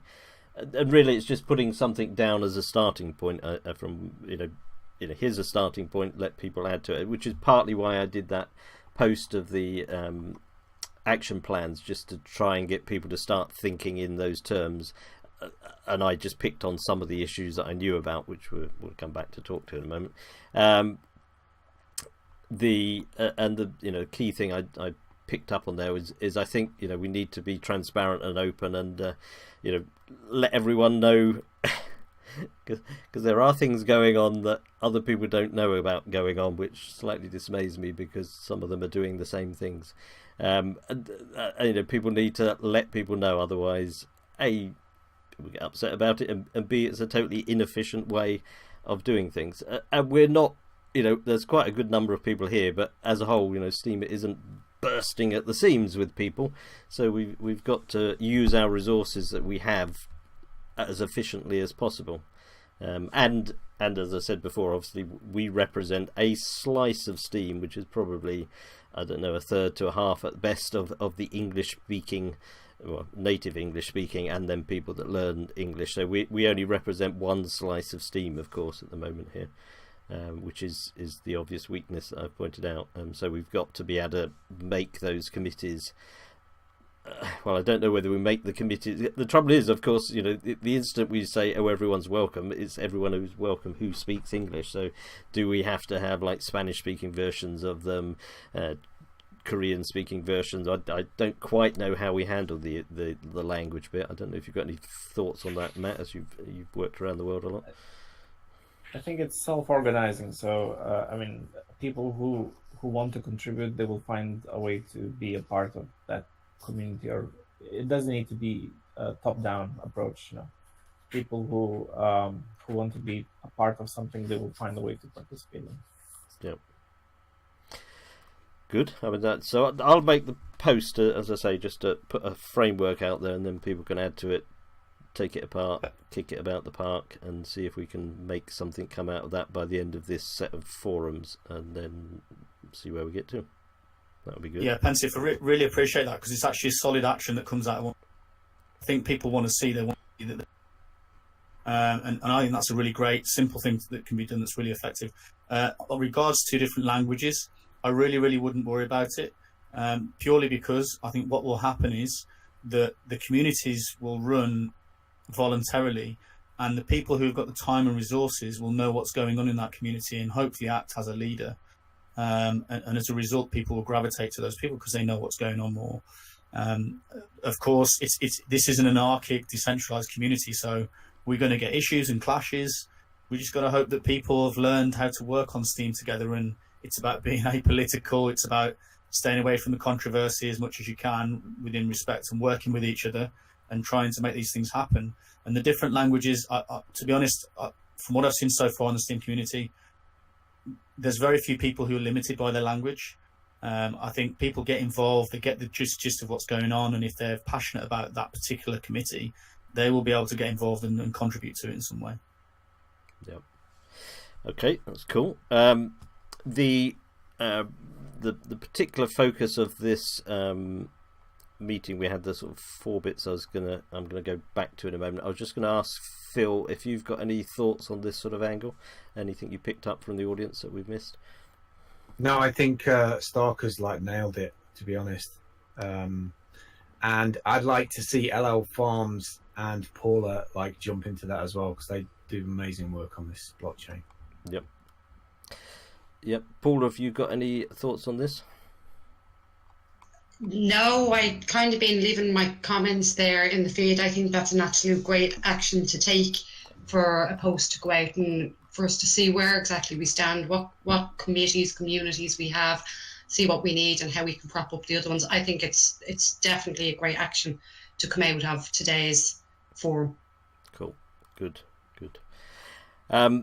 We'll go back to, because I was going to touch on these other technology points. I mean, the first one of RocksDB and nodes, we've talked at some length of.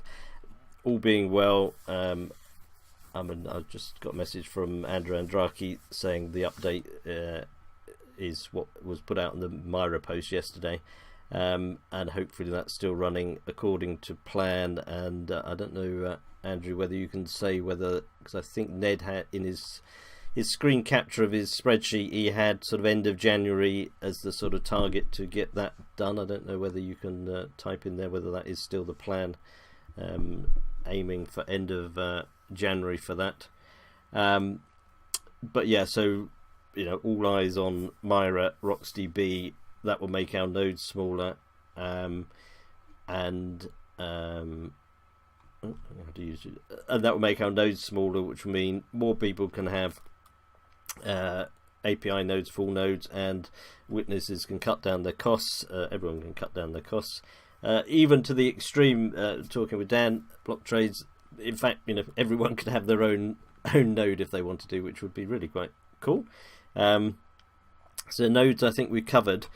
The other thing that I wanted to, or one of the other things, was SMTs. That, as far as I know, still the plan is that Steem Inc. are going to produce the SMT Lite version. I think that's the phrase being used. And we've also had a number of other people pop up with variations of the sort of token idea. We've got Shred7, who's come up with Steem State. Full-Time Geek has got the Vapor Chain. He's not here. I did ask him, but he's not here. And Matt, Yabba Matt, and is working with someone's name who escapes me now. Begins with H, who I did ask, but he was at work, I think. I don't know if anyone would like to just sort of talk on SMTs. I mean, from what everyone grasps, SMTs are going to be a pretty critical part of Steem's future going forward, so we need SMTs of some sort.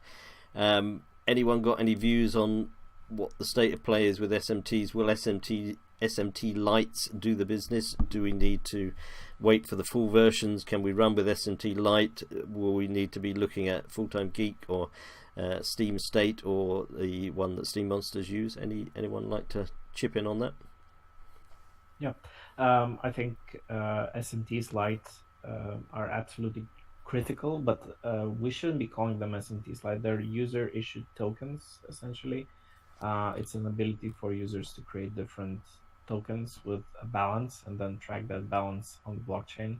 That's essentially what that is.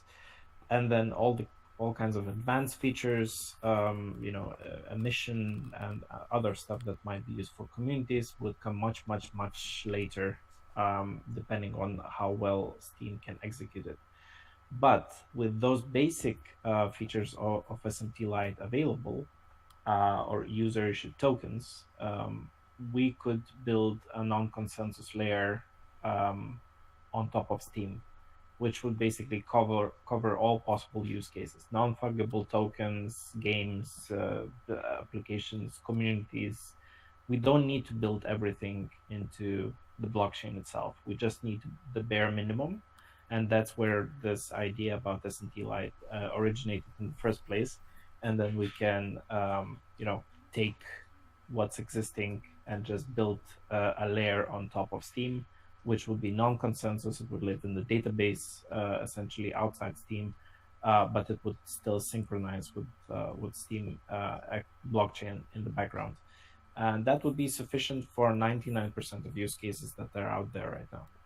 Is there, I mean, that's a very technical side of it. Is there, I don't know if anyone else wants to pitch in on the, is there a sort of almost marketing PR angle to this? Because, you know, when SMTs were first announced, the idea was we'd go to places like The Guardian and all sorts of places out there and offer them SMTs to reward their readers and the like. And, you know, when there was a nice solid package, SMTs, go out there, give it to them, and they'll all come pouring onto the Steem blockchain.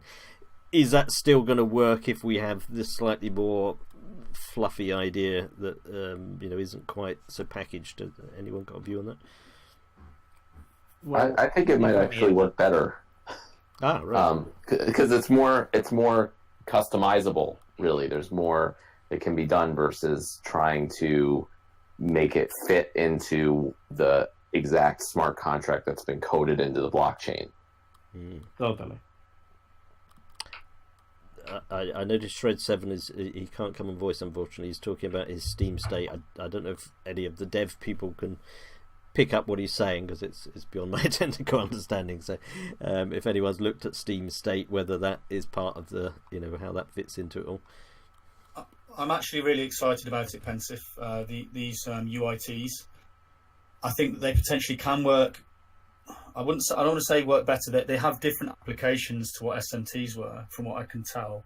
It allows you to customize your token away from the SMT model, from what I can tell as well. Mm-hmm. And it means, for example, the hedge fund that we're working with in Oracle D, as they make profits in the reviews of ICOs and start investing in those ICOs start bringing profits in, they would then be able to buy that token and create a buying pressure for that token without it having to have the properties of an SMT or a Steem token. And so it means that it's even more ideal for them, because it can just be a dead basic token. And from what I understand, we can even change the supply if we need to. We can essentially just keep it as a basic token. So from what I can tell, it can be modeled more on the ERC20 model, but the thing is that we'd be able to create a market on the Steem blockchain for these tokens as well. And so it's just more simple to manage. It doesn't have the restrictions of an SMT from the point of view that it doesn't have to be a social media token. It can just be a straight plain token. And so for people like me, it's a real good option, I think. I mean, the SMT when it first came out was like a nice little packaged box of Ferrero Rocher or whatever, in terms of going out and telling people about it. Is that an issue in terms of the packaging, the marketing of it, or do you just approach it in a totally different way, Matt? Yeah, I think in terms of the packaging of it, it's completely different. Yeah, because I can go talk to clients now about releasing a straight token, and we can do this, that, the other with it. Whereas with an SMT, it had to be used for essentially the Steem social media mechanism, which is building in the upvoting side of things and using it from that point of view, which is great. You know, it's really amazing. No other token has that capability, and SMTs, as they come out in full, will be fantastic as well. But these UITs, in my view, also potentially, if we use them properly and sell them properly, they could be better than SMTs. They could be more versatile. One thing I do want to stress is that I think we're all getting very excited about these tokens, a little bit too much so, in my view. I'm worried that if we don't have clear business models for our projects, we will, again, as the Steem token did, be relying upon speculators to fund our projects and not giving them a reason to, or not giving clients a reason to hold our token, buy and receive a service. So if we don't have that clearly outlined when we release our potential UITs or SMTs for our individual communities, then again, we're relying on speculators, and when the speculators run out, if we don't have that mechanism for organic purchase of our tokens built in, the price of our tokens are going to zero. I mean, the problem is, if the price of our tokens go to zero, you potentially finish your project. Yeah. So it's something that we have to be very careful about how we roll out. I mean, I'm glad you said that, because when I first came across SMTs, the thing that I never quite got my head around, and over the past sort of 6, 7, 8, 9 months, people started popping up all over we're going to have a token, we're going to have an SMT, we're going to have an SMT, which was great. But then I'm sort of thinking, well, someone has got to want those tokens to give them value, and I couldn't work out where's the value going to come from them. On some projects more than others, but everyone seemed to think we put a token out there and it has value. But that's the same problem they have on BitShares. That's where everyone created tokens and they thought they'd magically have value, and just because they put them out there. Well, I'm not fair. I think it's fair to say that everybody thought they'd have value just because they put them out there. Well, I saw a lot of that, especially like in the whale shares community and stuff like that. There's a lot of people with tokens, and then they didn't really know what to do with them. They thought they were just magically worth something, and they all boiled down to a vote bot in the end. That's where everything ends up going, because it has to go from the reward pool. Because no one has liquid funds. I guess you're specifically talking about the whale shares idea, but I mean, there's a lot of tokens on BitShares. Certainly, some of them have value. And oh yeah. I'm talking about the ones that are Steem and BitShares combined. Mostly whale shares is where I've seen a lot of them. It's the same mechanism as a stock, right? So a stock provides a dividend, and it's a value creation mechanism. So the value it depends on the backers. Profits. That's right. It depends on who's backing the token. What the value is of the token. So if you're putting your profits, basically what you say is we're going to commit X% of our profits each month and buy the token itself with those profits, and maybe even burn those tokens and restrict the supply. Now you're creating a value. That's one model. So you can make it a security, basically. But I mean, there's other models too. You can make it a token that gives somebody privilege to do something. So it can be like a utility token. There's lots of things. And it can serve as a way to anchor external assets like from other chains, Bitcoin, Ethereum, and so on Steem blockchain. Because Steem blockchain has a decentralized exchange built in, so having these basic tokens will enable Steem app developers to actually build a decentralized exchange, which has a native representation of these external assets, Bitcoin, Ethereum, and so on. Right, but that's a bit beyond what SMT Lite encompasses. SMT Lite basically just allows you to create the tokens. The step you're talking about, decentralized exchange, is another set of code, which was envisioned to be put into SMTs, but it doesn't exist, I don't think, in the SMT Lite proposal. It's already I think compatible with the existing code. It's minor change to the existing. I think it's not exactly minor. It's less than minor. It's not huge, but it's not minor. Yeah. Are there I don't know if is there I would like to give my 2 cents to SMT Lite. Yes. Because I'm actually quite excited about SMT Lite, because for me personally, I personally really like the idea of trustlessness. And with that, I mean that when I send you 10 steams, I'm sure that you will get the 10 steams because it's over the blockchain. It's trustless. But the problem with soft consciousness, with for example, custom JSONs is they're very dynamic, but they're not trustless, which means we have a normal database which runs offline, but which has to sync with the blockchain. And those are two different use cases. So I personally would like to definitely see SMT Lites, and I think they will bring much value to those who need really hard assets, or at least safe assets, because they're trustless. But I do think there will be value by creating tokens via custom JSONs. Custom JSONs are the blockchain transactions through which Steem Monsters is working. So, right. Yeah. Good. Thank you for that. Eric and Nomad Soul asked about if anyone, unfortunately Full-Time Geek couldn't get here, but has anyone sort of got the technical lowdown on the vapor chain that Full-Time Geek is developing? Anyone got any views on that? Because Full-Time Geek has sort of pitched that forward in the SMT arena. Anyone got a view of that? maybe not. I'm not technical enough to judge what he's doing, whether it's good, bad, or indifferent. But he's put out the vaporware, a vapor chain, is it? I think he's calling it. Yeah, let's get his post. I'm going to pop that in there. He's kind of gone from the idea of being between water and steam, but the problem for me is that there was a music genre called vapor wave, and I just can't get it out of my mind that it might not actually be anything at all. Yeah, I think he possibly needs to work on the marketing pitch on it, because the name doesn't quite work. But yeah, it's making SMT light sound good. Yes, yes, I think we'll have to wait and see on that one. But I believe he was planning to bring something out by the end of the month, so I guess we'll have to wait on that.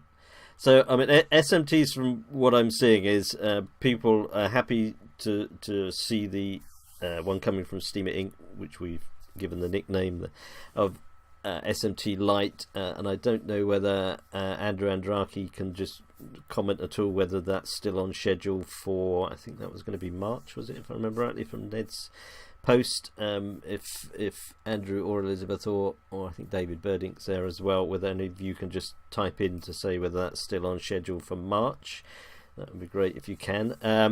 But alongside that, we've got the other varieties that are coming up, Steem State, and the things that Yabba PMAT has mentioned are going ahead, and as Matt Stark has said, they will give more variety, more flexibility to go out and use them in different ways. So SMTs seem to be, can we say, under control and going ahead as needed. I don't know whether everyone's sort of happy with that conclusion on the SMT front. That's the sort of feeling I'm getting, that SMTs we're okay with in terms of what's going on.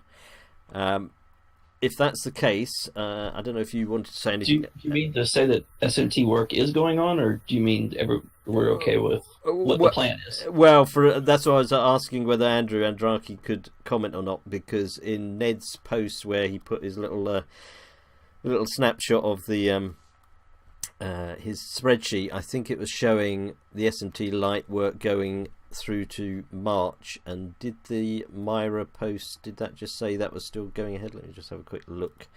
Doesn't really mention SMTs, so I haven't heard of any SMT work going on, but maybe somebody knows differently. By looking at source code, what is being committed on GitHub, there is some SMT work going on, but someone from development team should pitch in and really give us an overview on exactly what, if we're on time or not. Right. Okay. Maybe someone could type the message to Andrew. I see David is here, Birdink, and is Elizabeth still here? I'm not sure, but it would be useful to know. Elizabeth just messaged me saying she's doing another update post at the moment, so possibly that's going to tell us the answer. But if Steamer Inc. are managing to do the SMT Lite work as well, we seem to think it would be a good thing. But alongside that, we're going to develop our own token versions and go out and give ourselves more flexibility. So possibly we're all happy with that. I think is about as best I conclude. Can I jump in on what we're working on also? Yep, please do. So we're also working on with Harpagon. Is the name. That was, yes, I did invite him, but he couldn't make it. Relatively unknown, but has actually built a really impressive contract sidechain platform on top of Steem.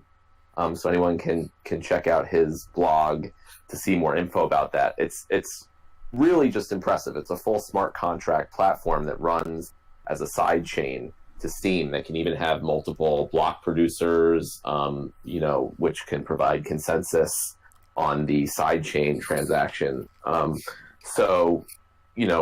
We are working with him. So he's doing the development behind it, but we're kind of working to do the marketing, and we're going to be calling the platform Steem Engine.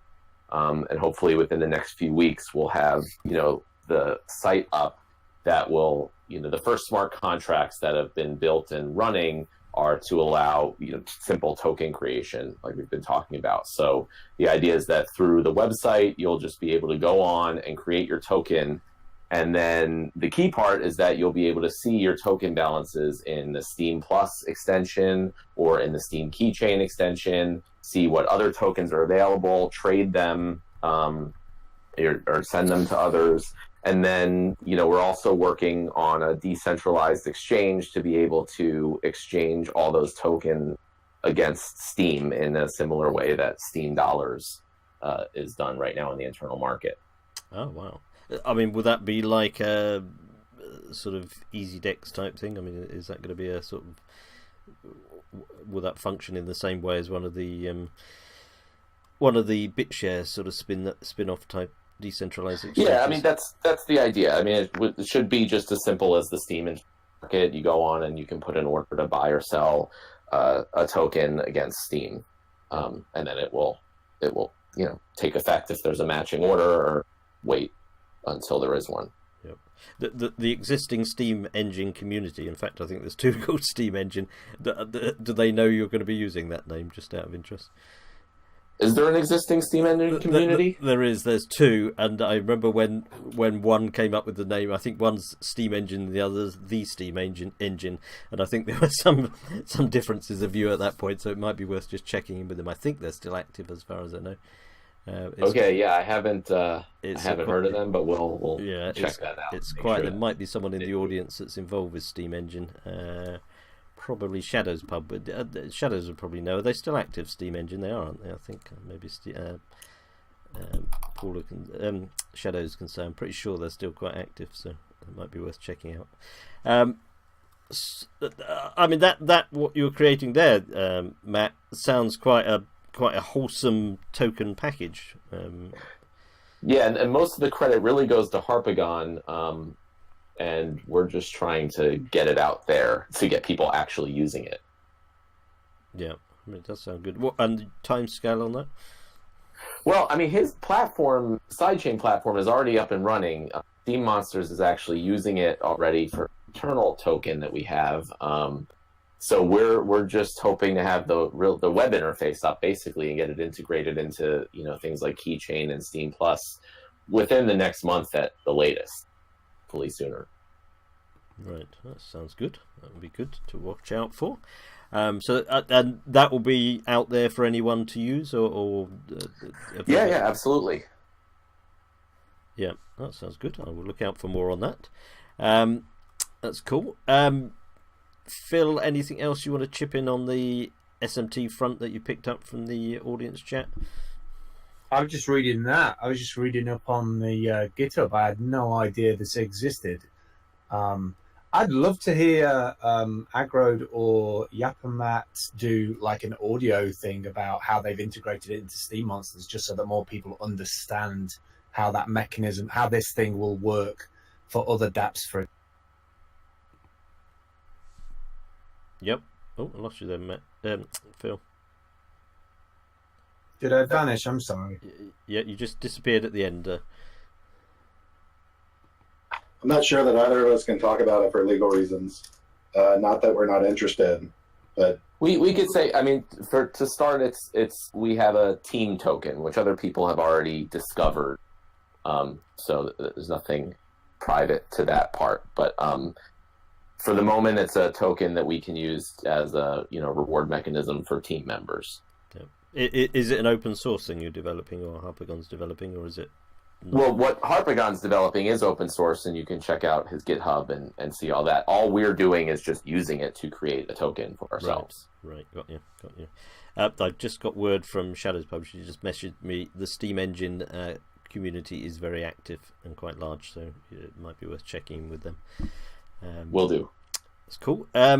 So yeah, that's SMTs. The next one that I had on the list to talk about was resource credit delegation pools, which has come up. It hasn't got a lot of airing, but I believe it's something people are looking at. I mean, in essence, from what I understand it, the problem is we can new people come onto the chain. They haven't got enough resource credits to do much, which isn't a great start to life, and the only way at the moment is to delegate SP as a Steem Power, which you can only do up, you've got to have a lot of it to give away, even on delegation, and and most people aren't using the resource credits, so ideally we want some way of delegating resource credits. I don't know if that's a correct summary that I put there, and if anyone would like to pick this one up and talk about it and tell us if there's a solution to it and if anyone's doing anything about it.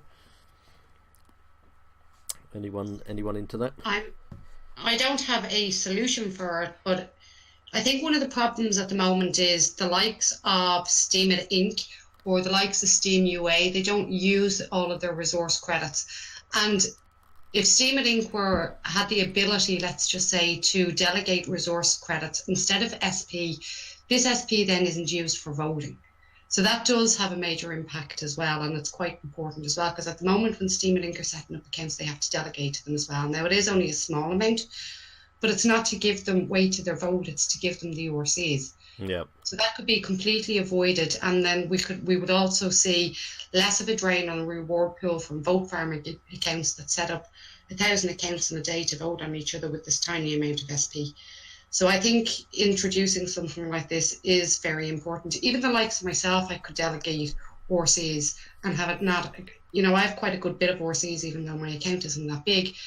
But I would much happier delegating out ORCs and keeping my SP so I can reward the content and the curation that I want to do without sounding too selfish.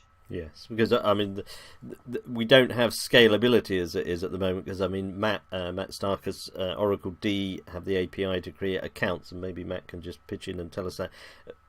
Which I believe they've got plenty of RCs to create accounts, and any of the sort of big apps have got that. Even on various things I can create a few accounts, but you can't scale giving everyone 10 Steem power if you're onboarding loads of people. I don't know, Matt, if you've are you with us at the moment, Matt Starkers, if you've got any thoughts on that? Yeah. We see, because we've got RCs, we feel if we're not using them, they should be given to the community.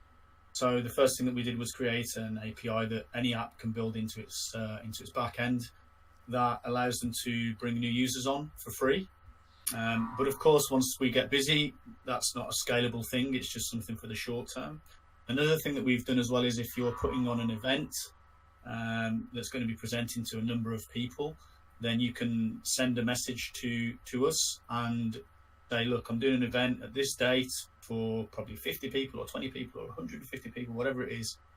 And then we will give you a link that you can put on the screen and sign those people up at the event. And that, again, is instant and free.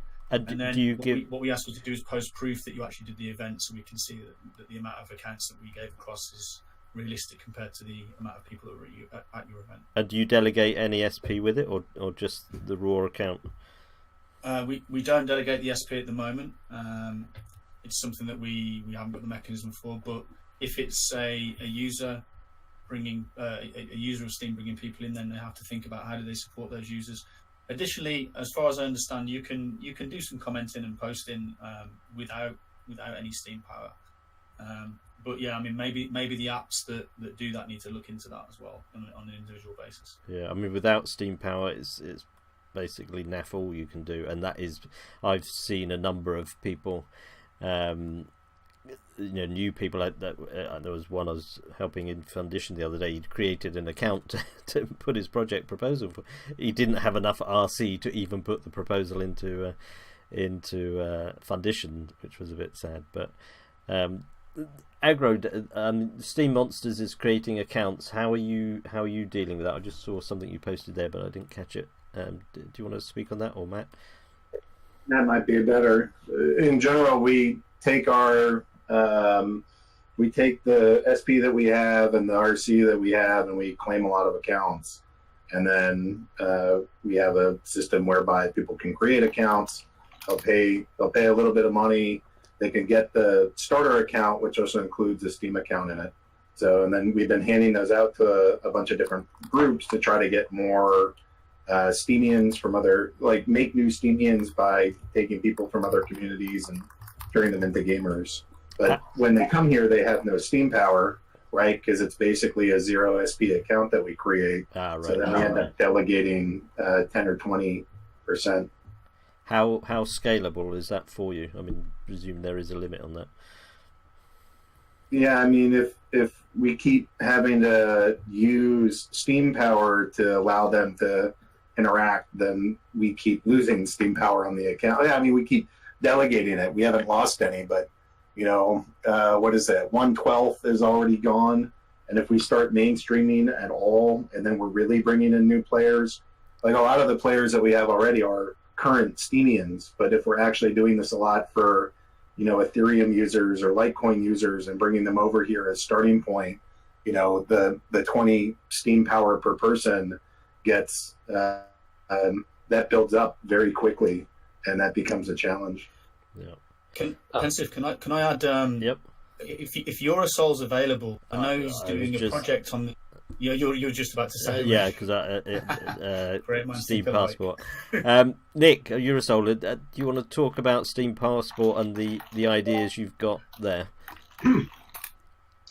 Sure. I mean, I looked into to creating accounts for file options that people have talked about. Tried to understand what were the most practical ones. Some of them we can't do. For example, originally I had the idea of being able to basically get people to delegate resources to Steam Passport, and then we would redelegate to new accounts. But you can't do that on the blockchain. I didn't know that initially. The blockchain doesn't redelegation. So gradually the options have been decreased to the point where the most promising one for creating new accounts is along the lines of the incubation idea. I don't know how many people know about that, but basically the idea is to have either temporary accounts that people could, you'd have to build a system that could kind of allow new users to have access to a temporary account for a certain period of time, which is a full Steam account, but it's not owned by that user. And then they actually they're able to make posts to the blockchain, and the money that they generate, the rewards they generate from their posts, can then actually be used to pay for their account. So it's a way for them to basically pay their own way into them through the community, basically filtering out who makes the good posts. And so that works on a lot of levels. That's quite an interesting idea. So that's something I'm actually specking out over the next few weeks as a project to actually start coding up. So yeah, if anybody is interested in helping out with that would definitely be appreciated as well. Yeah, cool. Dan, block trades, I don't know, maybe if you could comment, what would be needed, or any other developer witnesses, what would be needed to bring resource credit delegation into play? It's it's another coding task. Like I suppose the code would look quite similar to what's done for Steam power delegation. As far as the implementation, I don't know how much time it would take to do it. Like I said, I think it's almost a problem that we just not make. We should make a problem that goes away. RC credits were put in place for a reason, to prevent all this spam that was filling up the blockchain and basically causing witness nodes and full nodes to be harder to run. So RC delegation doesn't, if you just start giving more RC to accounts that have too low, then all that means is they can spam more. So it kind of almost defeats some of the purpose of RC if you go too far. The better solution, in my opinion, is to make it cheaper to do more on the blockchain, like we talk about through RocksDB and other techniques like that just make the blockchain more efficient. So having RocksDB will, I don't know what the numbers are, but if you need 500 RC to make a post, RocksDB might bring it down to 200. Is it that sort of idea? Oh yeah, absolutely. I mean, it's probably the key thing RC is really need for right now is to reduce the rate at which the blockchain memory requirements are bloating. Right. So this issue of resource credit may just go away by itself. Yeah, I mean, RC was put in place to prevent the problem that was just from getting it out of hand. So, right. So it's a problem we potentially won't need to worry about. So we're not going to have to think how are we going to do the dev, how are we going to do the coding and bring it in through hard fork. I think resources can be put to better, more serious issues. Yeah. Yeah. Cool. That's good to answer that one, because I didn't know the answer. Right. I thank you for that. I'm just gonna grab Knowledges because he's got to go in a moment. Are you still there, Knowledges? He works on the Utopian hub project, and he wanted to pop on quickly and just say something because he's got to go. I don't know is he still there? He just sent me a message. Are you still there? Are you still there? Knowledges, are you still there? Let's see. Are you up here? Hold on. Let me just bring it up. I just wanted to quickly say something, so I'm going to just bring him on air. Hello, Knowledges. Oh, he's gone again. Try one more time. Are you available to speak? You just messaged me a minute ago. We did touch briefly on the Utopian hub idea. I'll just give him one more go, see if he can make it. If not, I'll have to talk about that another time. Hello, Knowledges. No, it doesn't look like it's going to work, unfortunately. Are you with us? Well, I can speak a little bit about knowledge if he's not available. Hear me now. Can you speak, Knowledges? Yes, I can. Can you hear me? Yes, yeah, go for it. Yeah, you wanted to say something about Utopian Hub idea. The Ideas Hub I've heard on Tuesdays on the Utopian thing, which I think we briefly mentioned. Do you want to say anything about that? Yeah, I would like to just say a few things about it. So speaking of people that have cool project ideas that we want to see built on the Steem blockchain or outside the Steem blockchain, Utopian has, as one of the dApps that empowers open source development, encourages these ideators to come talk about this idea on Utopian Idea Hub show. As I said somewhere in the comments, we already had our first show and it was a great success. Our guests were at Hello, the guy behind the Utopian Witness server, and Ima Cryptoric. He also was one of one of the guests.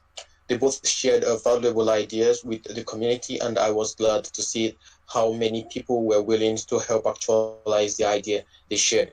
We at Utopian want to see more awesome ideas actualized, either dApps on the Steem blockchain or application outside the Steem blockchain. So personally, I believe that unique dApps on the Steem blockchain are a great plus, because somehow these communities add value one way or the other to the entire ecosystem. And regarding the RC delegation, I think this is a feature that dApps with small SP needs, because a lot of dApps just close down because they have little RCs to onboard new members to their platform, and which is not very cool. Well, I don't have much to say, but I believe this is a feature that really needs to be implemented real fast. Cool, thank you for that. And the Utopian Ideas Hub that takes place on Tuesdays, if people want to come and present to it, what is the mechanism? How do they go about that? Oh, all they need to do is hop into our server, and we have a Discord. We have a channel, a specific channel, which is #GetOnAir. They just need to tag me and share what they want to talk about, and I will DM them with the I will add them to the queue, which is for the show. Right. Okay. I mean, if you want to drop the link to the Utopian Discord, then people can have a look at that. Thank you for that. Sure, I'll drop the. Yeah. Thank you so much. Yeah, I think you said you had to go now, so I thought I'd just grab you quickly. So thank you for coming on. I'll pop you back into the audience now, so thank you very much. That was Knowledges from Utopian. So yes, there's the Utopian Idea Hub if people want to go and pitch ideas. Just slightly jumping about, Hilo just popped up this poll. So Hilo, would you like to just introduce us, and I'll pop this poll on here. Just based on some of the discussion we had earlier about how should the Steem blockchain development be funded, I just thought I would use a Steem tool that you can create any poll as long as you have a Steem account, And so you can go on and vote. So how do you think the Steem blockchain development should be funded? So I have a few options. So Steem It Inc., or you could use Utopian Ideas and Task Development Posts, or you could use an automated daily post to fund a treasury with a DApp voting portal, or you could implement a governance portal with proposal voting system in the blockchain using inflation to finance a treasury, or you could use foundation campaign. So just a few ideas. If you have more ideas, you could just tag it on the Steem post, and you can please vote for what you think is important to you or is the best choice. I mean, deep poll, that's an adapt that you've developed, is it, Halo? It's not me. There's Amber Weller. It's another that's right. Let's see if I can post his link. I mean, it's an interesting mechanism to have on the blockchain. I guess the slight weakness of it is that if people have got multiple accounts, they're going to vote multiple times. So that is the only weakness of it, which we will never overcome. Yeah. Unless everyone has to declare all their accounts, which would be a fascinating exercise. And I don't think that would go down well. So, yeah, that would be a fun one. Right. Thank you for that. There was one more point that we sort of leads on from resource credit delegation, etc., which hearing from Dan Blocktrade seems as if that's not going to be an issue, because that's going to go away with RocksDB, meaning resource credits are lessened. I don't know if anyone else wants to say anything more on resource credits before we move on, or Phil, if you picked up anything else from the audience. Phil, are you with us? Hello, Phil? Yeah, I'm just writing my thing out on Dpol, sorry. Oh, right. Yeah, I don't know if you picked up anything else on resource credit delegation or... Pensive. Yeah. Yeah. I don't know if you can hear him, but Yabat Matt keeps trying to come in. Hold on. Maybe mute on your machine or something. Yes, trying to make a point for the last few minutes. Sorry, Matt, I had to mute you because you had hot mic there, so I forgot to unmute you. Yes, Matt. Oh, no problem. Sorry about that. So one important thing I think that hasn't been discussed about the resource credit delegation, it was that it's not just resource credit delegation, but it was credit delegation pools. Wow, which is a huge difference here. Yes, so yeah. Right now, whether it's resource credits or Steem Power, when Steem It Inc. or Steem Monsters, we have to pick okay, we'll delegate 15 Steem Power to this user, 15 Steem Power to that user, and then we have to manage constantly, is this user now still active? Are they not active? Do we take back all of it? Do they only need a little bit of it? And it's this constant process and balancing act to try to make sure we're using it effectively. So the pooling idea is just great, because then we could say, okay, we're putting all these resource credits into this big pool, and then all of our users can have access to that pool, maybe up to a certain cap per user or something. And then if a user is not active, we don't have to do anything. They're just not drawing from the pool, and that means there's more available for everyone else. And if there's too many users active, then it's up to us to increase the amount in the pool. So even if we increase the efficiency of the blockchain via RocksDB, which is great, and resource credit costs go down, I think this concept of being able to have a pool available, so you don't have to constantly manage who gets how much and take it back and give it back, is really important. So I don't know, I would like to see that as maybe one of the projects we try as a community to see if we can get implemented. Is that something that would need a hard fork, or would it be able to? Yeah, that would. Which is a bigger undertaking, obviously. So I mean, that would need people to sort of spec it out, people to code it, people to push it into the GitHub, etc., and then somehow the witnesses. I'm not sure how smoothly that mechanism goes. Is that the process in essence?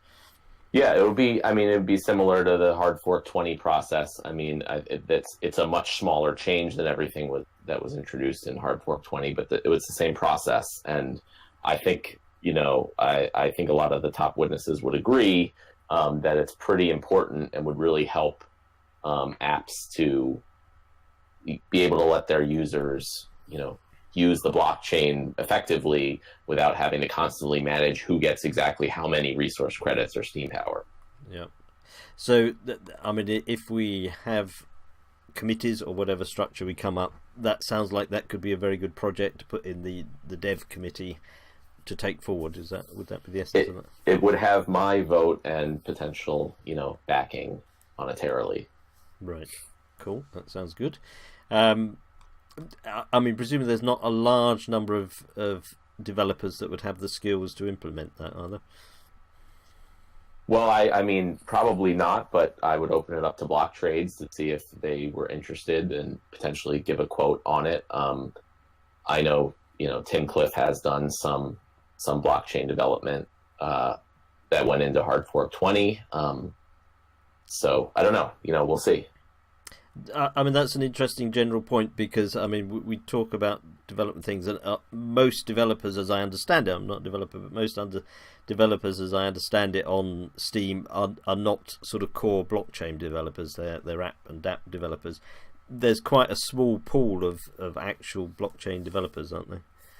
That's true of the world, not just Steem. Right. But, yeah, I mean, if we get some, we get an actual project out there, we say, want this built, we get some funding behind it, perhaps we can get some blockchain developers here that can do it. Yeah, even from BitShares or something like that, or other similar blockchains. Yeah, Dan, I was going to say whether Dan from Block Trades or in the audience Gandalf has got any thoughts on that.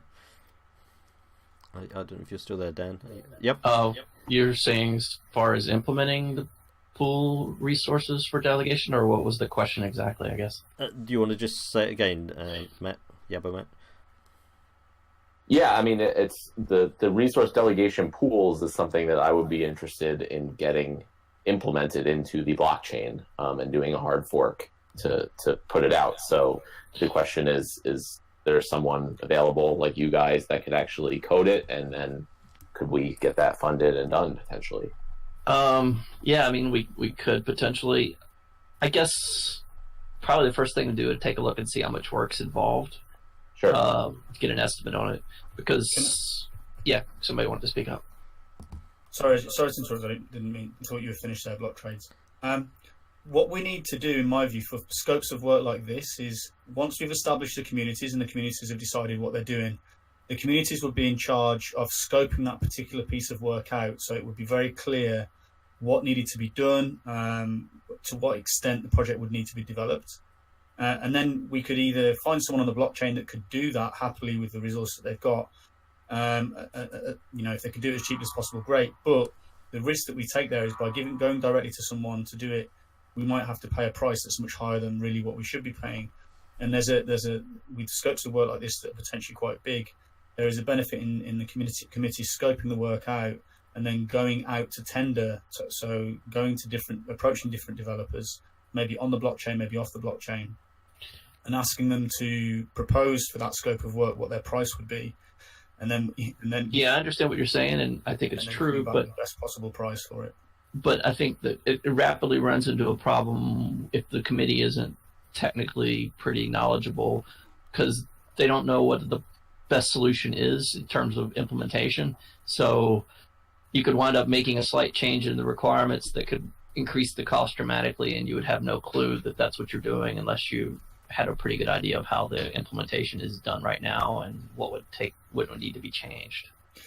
Absolutely, and that all comes back to the committee being technically capable, right? So if the committee has that capability, great. If it doesn't, maybe we have to go for more direct methods. But it is beneficial if we can do that. If we can find the people with the time to take a look at that. Because the thing is, maybe some of the developers on Steem don't have the resources to execute the work, but they have enough knowledge to spend a bit of time to stay on top of it and maybe manage an implementation that's done by parties off the blockchain. Yeah, it's possible. There hasn't been a lot of indication of that lately, but I mean, are there Dan? I don't know if you know. I mean, are there are there lots of developers out there with these skills floating around looking for their no, I next mean, we've gig? probably got more than anybody else at this point. So, yeah, I thought that would be the case. So you don't sort of. I think we might have about 10 people that are possible to do that. Yeah. Gandalf also mentioned that, which I forgot, that resource credits are currently non-consensus. So I'm wondering if the resource delegation pools could also be implemented in the same non-consensus way, in which case we wouldn't need a hard fork and it might be a much more doable. Well, though you're going to have transactions that need to be signed. I don't think you're going to get away with doing it without consensus. Yeah, that was my initial thought too, but all right. Just an idea. Something to debate over a cup of coffee there. Yeah, I'm pretty sure it's going to require a hard fork. Yeah. Right. Good. So that's one for the development committee to see if we can take that forward. Someone, I think it was Eco Instant, mentioned about doing a Fundition. As much as I'd love Fundition to do these, I work for Fundition. The scale of resources they have, just to put it in context, their entire wealth, so to speak, that they've generated since they started is about $70,000, which in the scale of doing some of the, and that's across X number of projects, which I can't remember. Not degrading Fundition, I work for them, but Fundition probably just wouldn't be able to generate the resources to do these sort of jobs, because that, as I say, that $70,000 is across about 100 odd projects. So you can see, there's a mismatch there in thinking Fundition could get involved in giving any serious financial power to doing this sort of development. I think it needs a different scale of funding to what Fundition might be able to do. It was just a sort of comment. The fourth thing that I wanted to talk about, and this I was going to ask Paula G to talk on this, and where it's got to. Paula analysed and picked up that there doesn't seem to be, or Steem Inc. isn't able to find the resources, I guess, to create accounts at the moment, or they're taking a long time, which to me seemed a bit scary. If we're not, we need we need every person we can get, and we've had the age-old problem of account creation taking ages, putting people off. I'm sure just about everyone here has introduced someone to Steem, and you get to the sign up bit, and 2 weeks later they're still waiting. They say, "Oh, forget it, I'm bored, I'm moved on." And resource credits are supposed to solve that. Paula, would you like to talk on that and tell us what you found and what you think about it? Yeah, so first of all, I just dropped 2 images there into the chat. I dropped an image for accounts created in November, and I dropped an image of accounts created so far in December. In November in total, there was 14,500 new accounts created, of which Steem Inc. created 8. This month, so far, we've only had 2,500 accounts, of which Steem Inc. have created 36%. So there seems to be a substantial drop-off in the percentage of accounts that Steem Inc. are now creating, and that it's gone somewhere else. Now, I suppose what I didn't put in my post when I put the post out there is there could very much well be a lack of demand. But a lack of demand from 14,000 to 2,000 seems a little bit unrealistic to me. Steem Inc. had previously, quite some time ago, put out a post saying they realised there's a problem with the sign-up process, and they've put in steps now to track the process from when somebody first clicks on the sign-up page till they first log in to their Steem wallet. And they were going to track it to try and improve it, and then nothing further came of this. So at the moment, we don't actually have any information to whether it's lack of demand or whether Steem Inc. has slowed down. But at the moment, they're only creating about between 12 and 20 new accounts a day is all they're creating, and their percentage has dropped considerably. So my feeling on it is that it's not being attended to, and I think what came across in the post from everybody's experience is they're sending people to Steem and nobody can get an account. Which is disastrous. Really, as I say, we need every person we can get. One thing when I read your post, because it sort of shocked me, I got to be honest, and I popped a little thing out just before the show. I mean, it's still probably small beans or whatever at the moment, but And as you said, bulk does go through Steemit Inc. But I skimmed around a lot of the major dApps, and of course, one of the things we're looking for is that dApps and apps become portals to bring people into the blockchain. And a small number of them, Steem Hunt, I think, Steem Monsters, I think Partico, and possibly one or two others, are creating accounts themselves. Some of the smaller ones are using Oracle D's API, but there's still an awful lot of them, and I'm not going to name names, I'm sure people can work it out and go and see themselves, are just still linking off to steemit.com. For people. And steemit.com isn't giving very many alternatives. Yeah, either. The free account, I think we're losing people as far as I can see. So I put this little thing out just before the show. Problem. Oh, I see what you put out just before the show, and that was great, the call to actions. And I think the bigger problem, you have it bang on in that post, is should Steemit Inc., should everybody be still redirecting to Steemit Inc. to set up accounts, or should it be redirected now to the different people that are actually really doing it? And can we start partnering up apps with people that are setting up accounts and try and, I don't know, take back a little bit of control out of this? Yeah, I mean, I put that little call to action out before the show because, I mean, steemit.com, we hope Steemit Inc. can deal with that or do something or pass it on or redirect. But what we can do is go to each dApp and anyone running a dApp here and find a way, take that link off to steemit.com if they're not going anywhere, and either do it yourself, talk to Oracle D if you're a small dApp, or somehow work with others to create accounts yourselves. Because I don't know, Phil, whether you because Steem Hunt does their own accounts, don't they? Maybe Phil or Yabba P Matt can talk, or Agrode, how about this issue about, well, we've already spoke about Steem Monsters, but Steem Hunt do it themselves. Is this an issue we need to lobby the dApps to change their links? It might be a good idea for Steem apps to just put a link at the very top and have it circle round for all the places that they can sign up from. We repoint people in a different place, but I'm just looking on Steem D now. We've got 5,000 claimed accounts ever since HF20 on Steem Hunt. Wow. I mean, obviously there's a different thing between claiming accounts and issuing accounts. Ready to be used, that's what I mean. Yeah. Ready to be used. Yeah, so you've got a pile. Matt Starkers, what sort of numbers can you claim each day on your SP? I mean, I think it was about 50 every 5 days. Maybe right. It might be 50 or 150. I can't remember the exact. Spend much time looking at it. But I know that our devs set it up, and it's a reasonable number of people, and we just want to make sure that people provide the proof before, or at least after that this is actually a real person that they're bringing on. So the account that I posted, the link that I posted above, is we tried to make it for events. So if you go into an event or if you're presenting, you can ask for a link. But if there is a specific person that you're onboarding and you're like, damn it, I can't get them onboarded, just drop us a message in that link. We've got an application form there.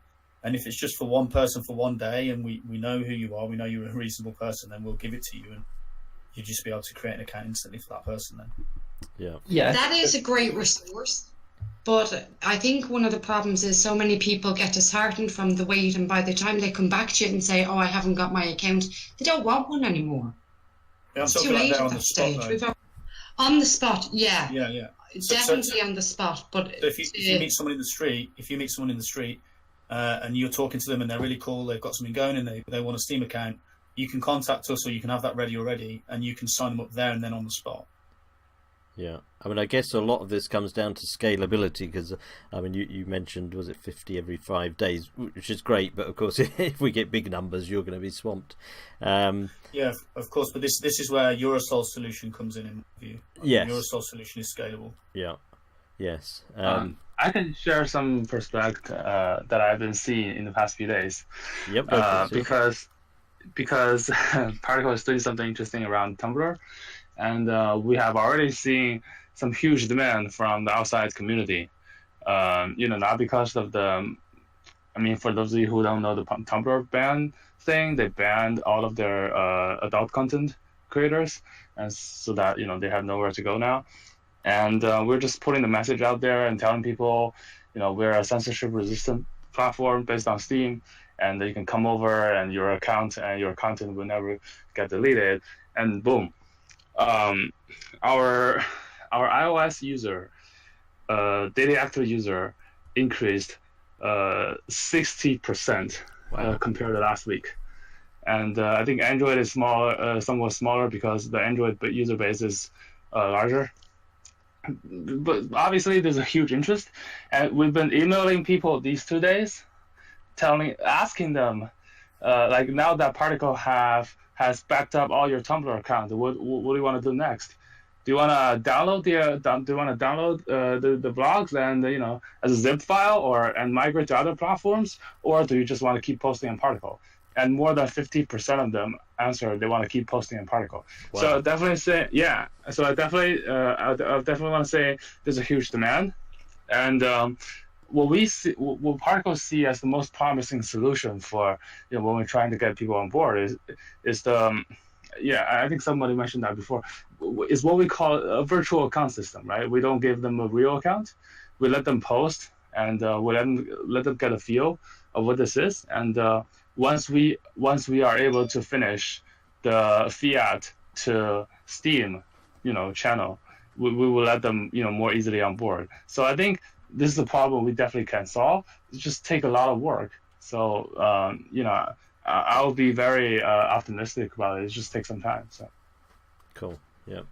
So there looks like there may be ways to do it. As I say, I guess I'll put my little post back in here again. It would be useful if all the dApps do look at their links of where they go to send people off, because I do think it is happening that we're losing people signing up because they're going to dead ends at the moment, or it's taking weeks and they get fed up. So I think all the dApps, DTube and dSound and the others, I think it would be useful if they start to review how or where they send people to. But I do feel there needs to be a free option. The Steem sign-up page does in fact list third-party services, and they do in fact want that there's a way. But maybe some of the apps are just linking to the wrong place. Yeah, but do we want to provide free accounts? Well, from what I'm aware, is that the RC cost for an account is actually through the roof. It's even if you did just RCs, they're still not exactly free. Yes. Yeah. I don't think that's really true.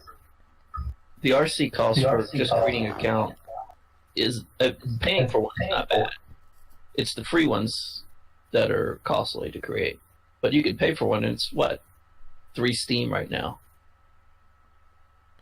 Yeah, so I think on our site it's a button to buy it. Let's. Yeah, I guess there's a general. Oh, I'm getting feedback from you, some guy. Yeah, I guess there's a general point here of and this is not a dev thing. This is just a marketing, an onboarding thing. Do we want to? If Steem wants to grow bigger, I think we've got to cross the Rubicon and say we are going to provide free accounts, or do we not? Do we not want to provide free accounts? Facebook and everyone else, you don't pay to go on and use them. So where do we sit in that picture, or do we say no, you're going to have to pay to come on Steem? I don't know. Personally, I feel we ought to be able to offer free accounts. I don't know if people have got any view on whether we should or shouldn't offer free accounts for Steem. I think free accounts is fine as an idea. The problem that Steem had wasn't in the ability to create free accounts. The problem they had was in verifying that they weren't being abused. Yeah. And anybody's going to face the exact same problem. Maybe they can come up with a better solution than Steem did, but Steem obviously was investing resources and trying to solve the problem, and they just didn't seem to come up with a very good solution. I think all along the way they had someone manually helping the process, and I think it's fairly obvious that person's gone now. Yeah. Can I just comment on that, because this part of it is something that I looked at. I spoke to David from Steem Inc. and wasn't really able to get a lot of insight into what Steem actually does with regards to checking accounts, and it seems like a lot of the monitoring is just based on manual reports from the community of spam and so on. So I think there's two solutions that I see in regards to that. One is the incubation aspect, which allows the community to basically ourselves filter who gets the new accounts for free, and the other is to create an algorithm which actually monitors the voting behavior. If you're doing more or less what Steem Inc. does, where you're creating accounts for free and delegating, then you can actually potentially monitor where the votes go from those new accounts, and does that represent a pattern that could be considered abusive. I don't think they actually have any automated like that, but I might be wrong. I'd be very interested to hear if anybody here actually does know the answer to that, whether they do or they don't. I don't. What I wanted to say earlier, though, is the difference between Facebook creating all those free accounts and here is this financial incentive to everything. So you can't just create accounts for free and expect everything not to be abused.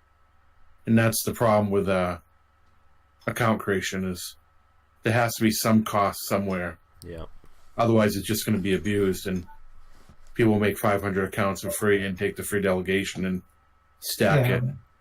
The incubation concept basically gets around that by people being able to create content using a temporary account which they don't actually own, and then the community can upvote those people's posts, and then if the ones that do best basically can use those rewards to actually get an account paid for. So the accounts do get paid for, and it's basically the ability to abuse it depends on the stakeholders in the system already, and so in that way, if it does get abused, it's no worse in a sense than people upvoting themselves, as they currently already do. That's the theory anyway.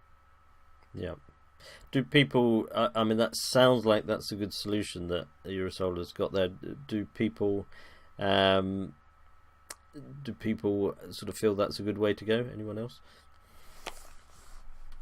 There has been talk about having a site where there's a master account and then people can post, and they're posted on their behalf without them having a personal account, and then later on they get an account. I'm not sure how well that would work out, but it has been talked about. So, like, say, for example, D-Mania, you would post and submit to D-Mania, but it would be posted as D-Mania, and then they would pay you what the post earned, and then eventually you'll qualify to have your own personal account. Right. Or something along those lines is what I heard mentioned. Yep, that sounds like an interesting route. Nick, Eurosola, I don't know if you can just hop back. What do you need to make your sort of incubation process come into life? What resources and what time scale, etc. have you got on it? Well, my plan was to work over Christmas to produce a design document, or a design document, version 1, for as much as possible to spec out what needs to be done. Basically, I've worked on it, so I have a pretty good idea of being that. It'll be a high-level document. Beyond that, I mean, I've already got a couple of developers who are interested in working on it, but we don't have any delegation or resources to pay for that. So basically, it'd be great to have anybody who's interested in, maybe DApp creators or people who actually want to use the incubation code to actually pitch in and help out with coding it. So then it can be open source, and really there's no issue, and there's no lack of anything, because at the moment it's just me and a few people that are interested. So I don't know how well that's going to work out, but it shouldn't be that dramatically difficult to code it anyway. So anybody who's interested, definitely hit me up. Hilo, are you still there, Hilo? I was wondering whether Hilo could say whether that's the sort of thing that Utopian could run with. Are you still with us, Hilo? Maybe not. I don't know if anyone else could give a call on whether that's the sort of thing that Utopian would pick up and help with. I'm not a Utopian user, so I can't say. I mean, it sort of sounds to me, Nick, as if it might be worth taking it to that Utopian Ideas Hub on a Tuesday and see if they pick up with it. And sure, I've spoken to Diego already about it a bit, but not for a while. So yeah, once I've written I'll just speak to whoever's interested to listen. Yep, cool. And when you spoke to Diego, did he sort of intimate that it was something Utopian might support? I think so, yeah. It's just a case of that first stage, lots of things being discussed, and I think anything like this, we need to have something concrete so people can assess exactly what's being talked about and then make decisions based on that. So that's why I'm working on the document for the next few weeks to try and make that happen.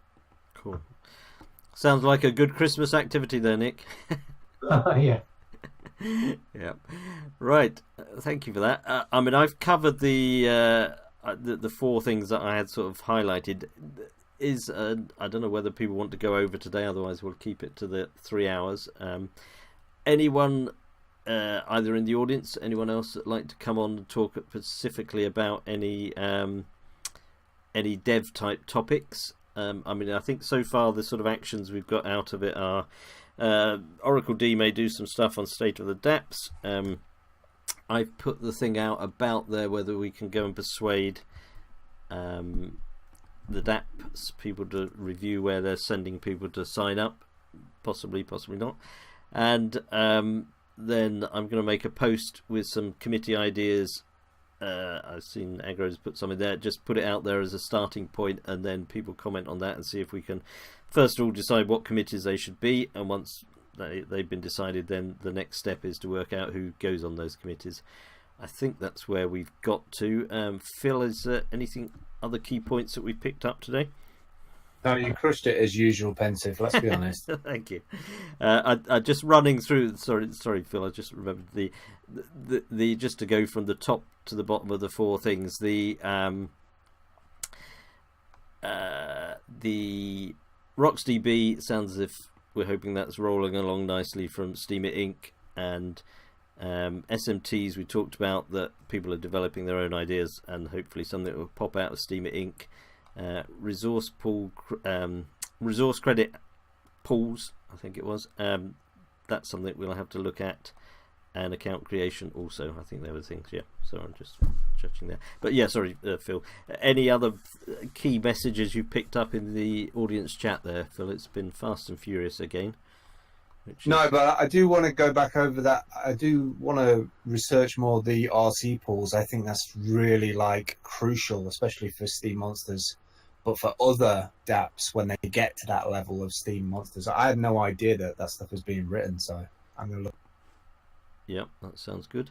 Anyone else in the live on air, in the chat, that would like to throw in any sort of final thoughts for the session? I would like to throw in a further question, if possible, just on the development side. Does anybody have an update on HiveMind and community features, and is it even important anymore? Yes, I tagged those on the end of my comment, and I've not had anyone be able to give any sort of answer. My feeling is certainly Steemit Inc. doesn't seem to have those on their agenda anymore. So whether that is passed back to us, I'm not sure.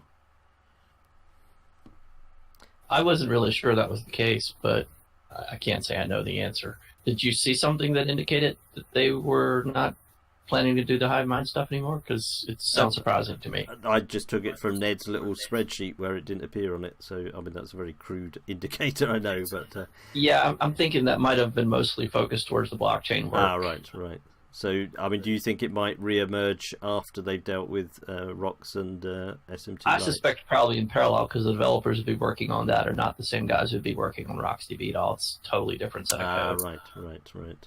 Yeah, I did wonder how versatile developers are at Steemit Inc. I mean, can they all do everything, or has each of them got a little bit? They're separate guys with separate skill sets. So the blockchain guys are C++ guys.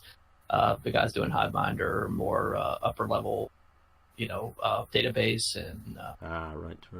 I mean, I don't know if you know or can say. I mean, is there like 6 or 7 people left? I mean, what sort of numbers have they got left? You mean the entire company or developers? Well, mostly, I presume most of the company is developers now, but... I can't honestly say. I know some of them personally, so I could count those, but I can't give you full numbers. But, okay. They've certainly got a couple blockchain guys, and they've got a few non-blockchain guys, developers. I know that for sure. Right, okay. About a dozen, Dracos says, so that's cool. Oh, is that the latest? Is that the latest one? Be surprised if it's a dozen devs, but a dozen people, maybe. Right, okay. Thank you for that. And Upheaver, I think. Oh, where's he gone? Oh, just bring him back. He's going to come and say something more. Which, let's bring him back on. Ron or Rondon, or whoever's on transition at the moment. Can we roll over by a bit if we need to? Is it Ron? Who's doing transitioning at the moment? I can't see in all the audience. Who's on handover and stuff? Gosh, there's so many people I can't see here. Rondon, yes. Can we roll over? If Rondon, yes. Yep, thank you. Yeah, I didn't want to suddenly switch over. So yeah, we'll probably go a little bit over. So cool. Thanks, Rondon. Just give me the word. Yeah, we're going to roll over, Rondon. I don't know if you can hear me. You may be not hearing me. I've just got to type this up here, but I'll be with you in a moment so we don't suddenly switch to some groovy music. All right. Yeah, we're going to roll on. Thank you, Phil. Yeah, Upheaver. Sorry, I just had to sort that. Yes, you wanted to roll back to something we were talking earlier, I think, didn't you?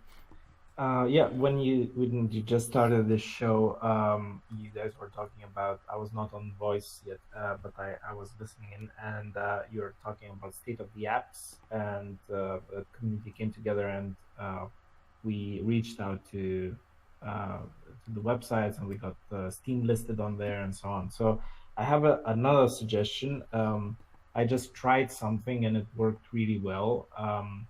I was in contact with Keybase, and Keybase is a cryptographic chat, basically, where you can verify store files, keys securely, and you can do end-to-end encrypted communication. So I had a chat with the founder there, and they will be announcing a major feature for Keybase IO within the next 30 days. And we happen to be a part of that feature, not directly so far, but I'm working on getting some direct involvement there. I cannot tell more, but I sent you a screenshot. You can probably check in your private message. Oh, yeah, my point is that getting Steem listed on wallets, it's much easier than getting Steem listed on exchanges. And there's a bunch of wallet applications there made by small development companies. They have an audience of 50, 60,000 people that are using other cryptos, Ethereum, Bitcoin, etc., etc. We should get in touch with them and get Steem listed on their wallet, in their wallet applications. Sorry, can I just ask, do many wallets have Steem at the moment, or is it quite a minority? No, they don't. Actually, very few wallets have Steem integration. So this is completely untapped territory, and it's much easier. It's like a Trojan horse. It's probably important to say that that's a little more difficult for Steem than a lot of other coins, though. Yes, because the integration is more work. Correct. So what we could do is anyone who reaches out to wallet developers and they say yes, but we don't know how to integrate with you guys, just direct them back to. You can direct them back to me. I'll be happy to take all of the answer all of their questions and give them access to Steem infrastructure and support the integration required. But as much impact as we can do by reaching out and getting them to actually look at integrating Steem into their wallets, that would be amazing, I think. I mean, I have no idea on the technicalities. Integrating into a wallet, is that sort of something you do in 2 or 3 hours dev, or is it something that takes days? I mean, what sort of scale of work is it? They just need to have essentially an ability to track Steem accounts, right? It's relatively simple. It doesn't require too much development time, but they need to be aware of how Steem infrastructure works and how to integrate with it and how to communicate with the RPC servers. All right, so it's sort of, you don't need sort of big dev resources to deal with it. Exactly. Yeah, that sounds a good idea. 2 seconds. I'm just going to greet. Right, anyone else that would like to do any sort of final comments? I mean, the wallet thing sounds very good.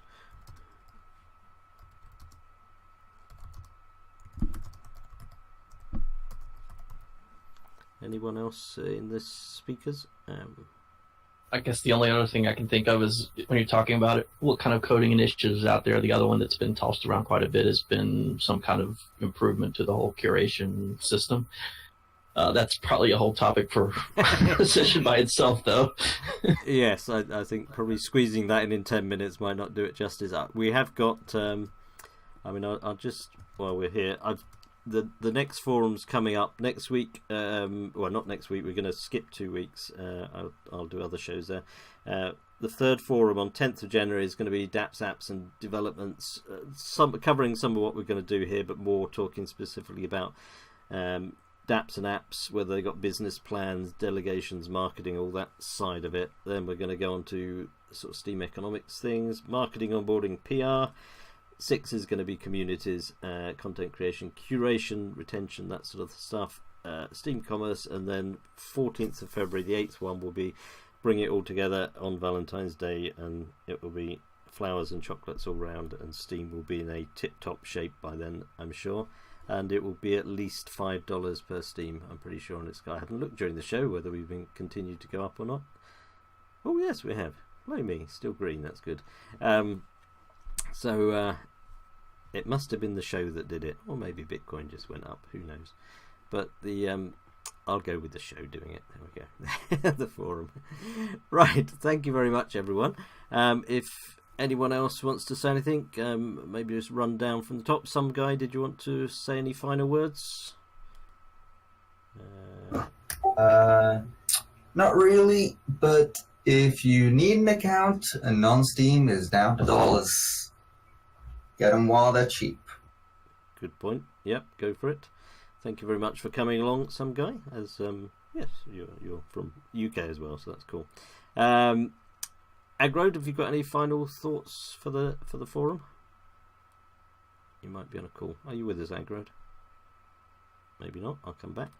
Dan, Block Trades, any final thoughts for today? No, that's pretty much it, I guess. Maybe the idea of where we go in terms of organizing, the work, I think that's great. But it sounds like you've got a plan for that already, at least of how to try to follow up, what to do next. But yeah, other than that, that's it. Cool. Thank you very much indeed for coming along, Dan. Cedar, Crypto Talk, have you got any final thoughts today? This has been great. We'll keep helping you guys raise more awareness in particle. Cool. One thing I was going to ask you, Cedar, which I can't remember if I asked earlier, the getting all the all the people from Tumblr.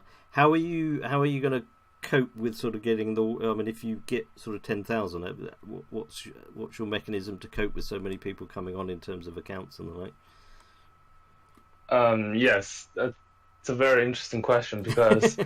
I've got 11 accounts claimed if you want them, but you can have those. This has to be done really, really carefully. Otherwise, it's going to ruin the experience because not everybody is comfortable seeing those content. Yes. The other day, and we don't want to just give them the account with 0 Steem power and let them die. We're not going to do that. But we sort of did a little experiment where we approved maybe 50 of them, right, and see how they go. And one of them actually made it. I don't know how he figured out private key stuff, but he made it to Particle and he made some post about himself naked. It's very hard to look at. I don't know. Yeah, I don't know if any Particle user saw that post. He didn't add not safe for work tag, and Particle wasn't able to know.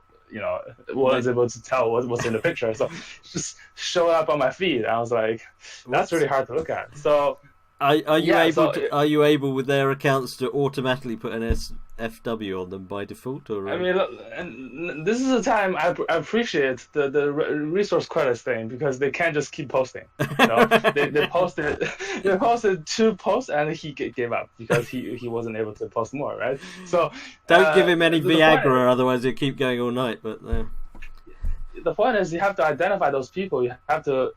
The plan we're planning right now. We want to speak with those people, like literally. Like, I've been emailing them. I've basically been emailing all of them and trying to gather feedback from them. And we want to create a community for them. Basically, the idea is to not hurt the existing user experience for the existing users. Yeah. We want to make sure they add appropriate tags when they post, and we want to make sure those people who care about their content can find their content. So it's gonna be a lot of manual process, but we're gonna pick a few really promising content creators.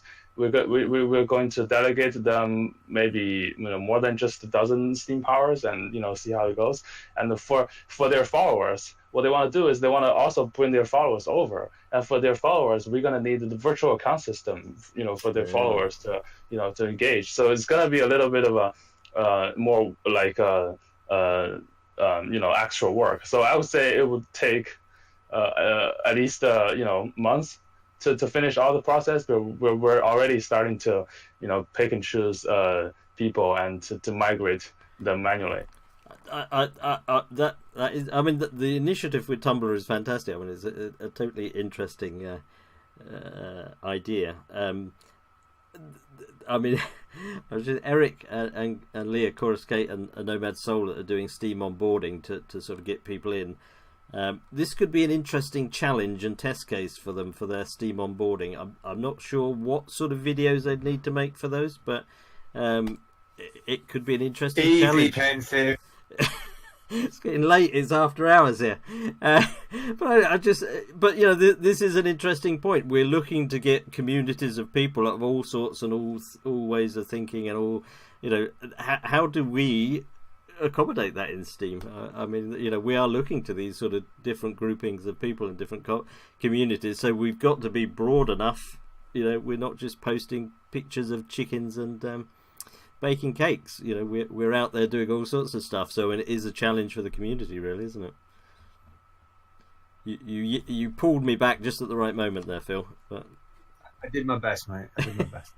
But it is, as I say, I mean, Cedar, how did you, what gave you the idea when you saw this? Were you just sort of think, this is bad, they shouldn't be chucked off, or did you, what was the sort of, as opposed to going to the people that are being chucked off YouTube or whatever? I mean, what sort of grabbed you on this one? This is about doing the right thing at the right time. I mean, I picked Steem, I picked this project to work on and quit my job for Airbnb for a reason, because this is a time where centralization is kind of, going down, right? This is a time where people are looking for alternatives. So I kind of saw this thing, happen. Like, this is kind of a bigger trend. So when the Tumblr news came out, I was like immediately, start thinking about how I can do something about it. So, and luckily, we ended up creating a tool that's very easy for them to migrate. It's just like 2 clicks to migrate their content. And we looked at other options out there. None of them are even close. Like, we know a few websites out there that are just like, nothing works. It's just put up a inbox and tell you to sign up and subscribe and wait for their product to come out. And there are some others that are just very sketchy. And we were able to use our strengths, being very good at user experience, to create a very capable tool for them and to be able to convert so many people. So I would say I'm prepared for this. And I mean, do you think when people are getting thrown off Patreon and YouTube, and do you think a similar mechanism could work in that situation? Sure. I definitely think like monetizing, like the making money kind of stuff isn't strong enough. At least I think I learned the lesson from Steam Press last time, where they were actually telling people how making, how they want to attract people by making money, and it oftentimes doesn't work out. I think the centralization problem is like the moderation problem, the censorship problem is sort of a wider problem, and it's actually very easy to attract a lot of people once we have the onboarding process streamlined. So it's going to be more work to streamline the onboarding process, and I think we're yet to see the growth machine turning on. Yeah. Yeah, no, I mean that is an excellent project. So thank you for doing that one.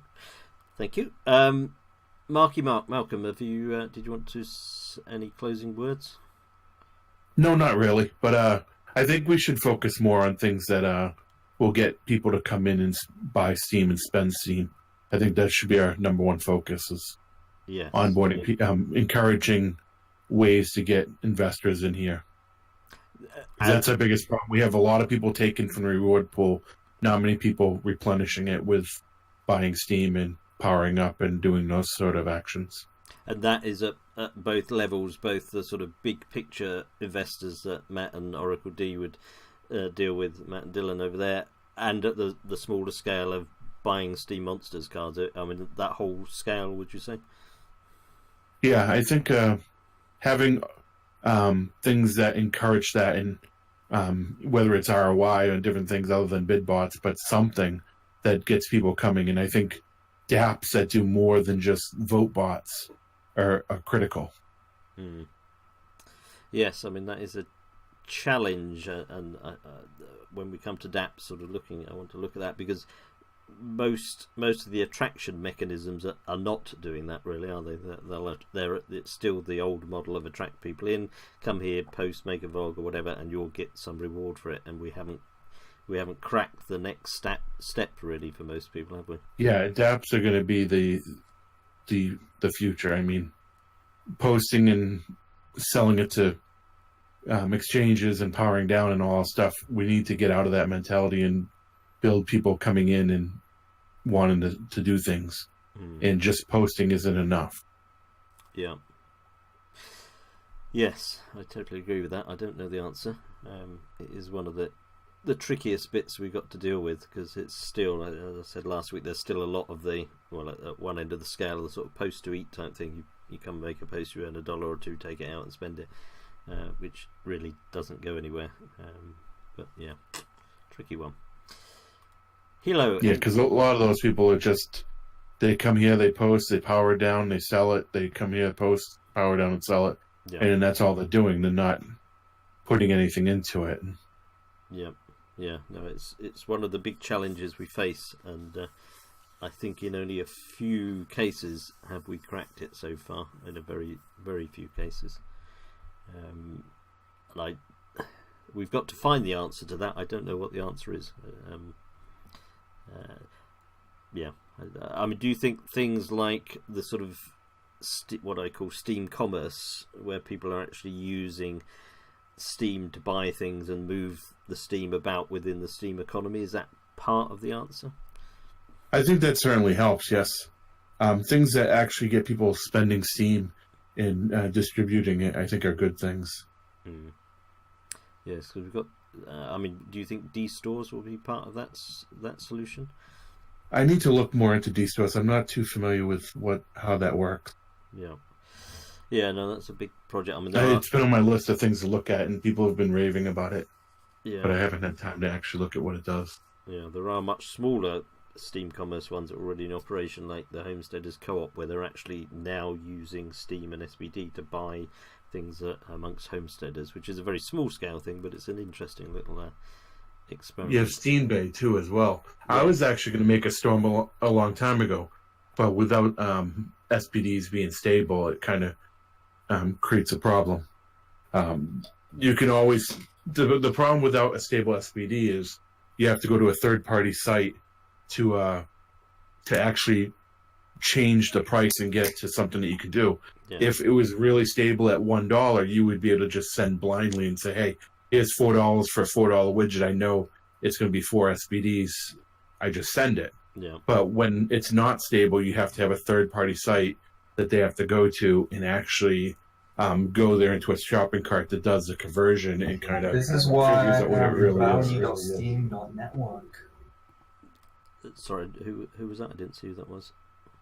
That was me, some guy. Oh, yeah. Sorry, I didn't catch what you said, some guy. This is why I made this lovely site. You can see the value of SBD and Steem time and convert it to whatever currency you want. Post it in the chat. Yeah. But in real-time commerce, you need that to be seamless. And if they have to go to a site to convert, you're losing customers right away. So that's the value of having a pegged asset is you don't have to have them going out of your funnel.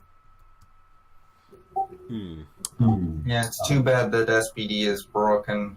That was very useful when SBD was $1, that you didn't even have to think about the price. Even when it was $1, it would fluctuate a few cents, and a few cents is a few percent. It can fluctuate 3, 4, 5 cents at any given day, and that's 5%. That's a lot. That's a lot when you're buying stuff. Even a couple percent, couple cents on the movement was a couple percents either high or low. Well, you're being someone with 100,000 Steem power. Every cent change of Steem, I lose $1,000 or gain $1,000. Once you start stocking up, I mean, it's quite difficult once you're dealing with large sums of money. Just cent changes can be insane. I mean, with your servers, some guy, you price them in dollars, don't you? But people can pay in Steem. So you correct. Just We query Bittrex API, Clone API, etc. We use the average price of Steem, SBD, whatever charging with, and then we obviously bill with dollars, because obviously trying to price our servers in pure crypto, that just wouldn't make sense, because there is no real stable crypto. Yeah. Yes, I mean that's something when we do the Steem commerce we're going to come back on, because it is a big problem for any sort of commerce system is the fluctuating currency. But I mean, this, just as an aside, I saw this thing come up yesterday or the day before, which I haven't studied in great depth, but Paytomat has now picked up Steem, which may or may not be useful. I don't know. I had a look at that actually. It's only on the POS side at the minute, so it's integrated into the point of sale. It's not actually in the wallet yet. That's coming soon. Right. So there's only certain locations. I think it's Ukraine and other places, right. but they can print out. They can print off from their POS, and it comes to the table as a QR code. I'm not sure how that is interpreted on the wallets. The video is a little bit misleading, to be honest. Yeah. Yeah, I mean, I guess the name Paytomat confused me. I thought it was something to do with Yabba PMAT or even Starkers. I thought they just set something up where it all goes to them, but not. Real Wolf, have you got anything else you'd like to add? Oh, sorry, muted myself. I actually agree with Marky Mark that we need to have more people buying into Steem. And I feel that this show or this episode or this show is very valuable in bringing up the important topics that we need to solve. Mm-hmm. And I believe that creating more businesses and more apps and attracting more developers to Steem is an important asset, because we need more apps like Steem Monsters, because those are attracting people to actually buy into Steem. For example, if they buy packs with euros or with dollars, they are still getting some Steem back, for example, through this promotion. So yeah, that's actually pretty cool. Good. And are there any other apps that when you've been doing the Steem apps, any other apps that are up and coming, new ones that you spotted that will be of the same type? Well, not really. I mean, Steem Monsters is very, very unique in that sense. Most of them are interfaces, which are important. There's, of course, Magic Dice, which is a gambling app. But I don't. I mean, we will have to see how Utopian 2.0 will be.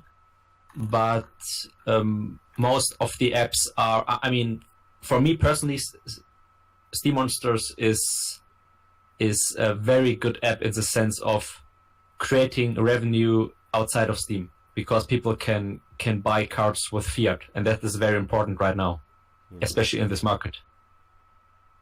Yeah. Did I see? I'm trying to remember on the presentations at Steamfest. Did Busy say they were going to introduce some sort of marketplace within Busy in Steam? Yeah, they're doing that. Yes, exactly. They're creating multiple things, a marketplace, and a few other things. However, I mean not however, but Steam is also doing something similar. Ah, right. And would they bring Steam in, or is it just sort of circulating what people already have? Oh, okay. Busy is I think creating a marketplace around different cryptocurrencies, so they are not exclusively to Steam. Yeah, right. But we will probably have to see how this looks out, because things change over time. But the last thing I wanted to say is I want to put the focus on you and Team Humble for creating the show. I think this is very important right now to strengthen the faith and the faith in the community. And I want to say thank you for that. You. Yeah, and Paula G and LL Farms have been helping as well. Of course, there as well. Yeah, so thank you everyone for that.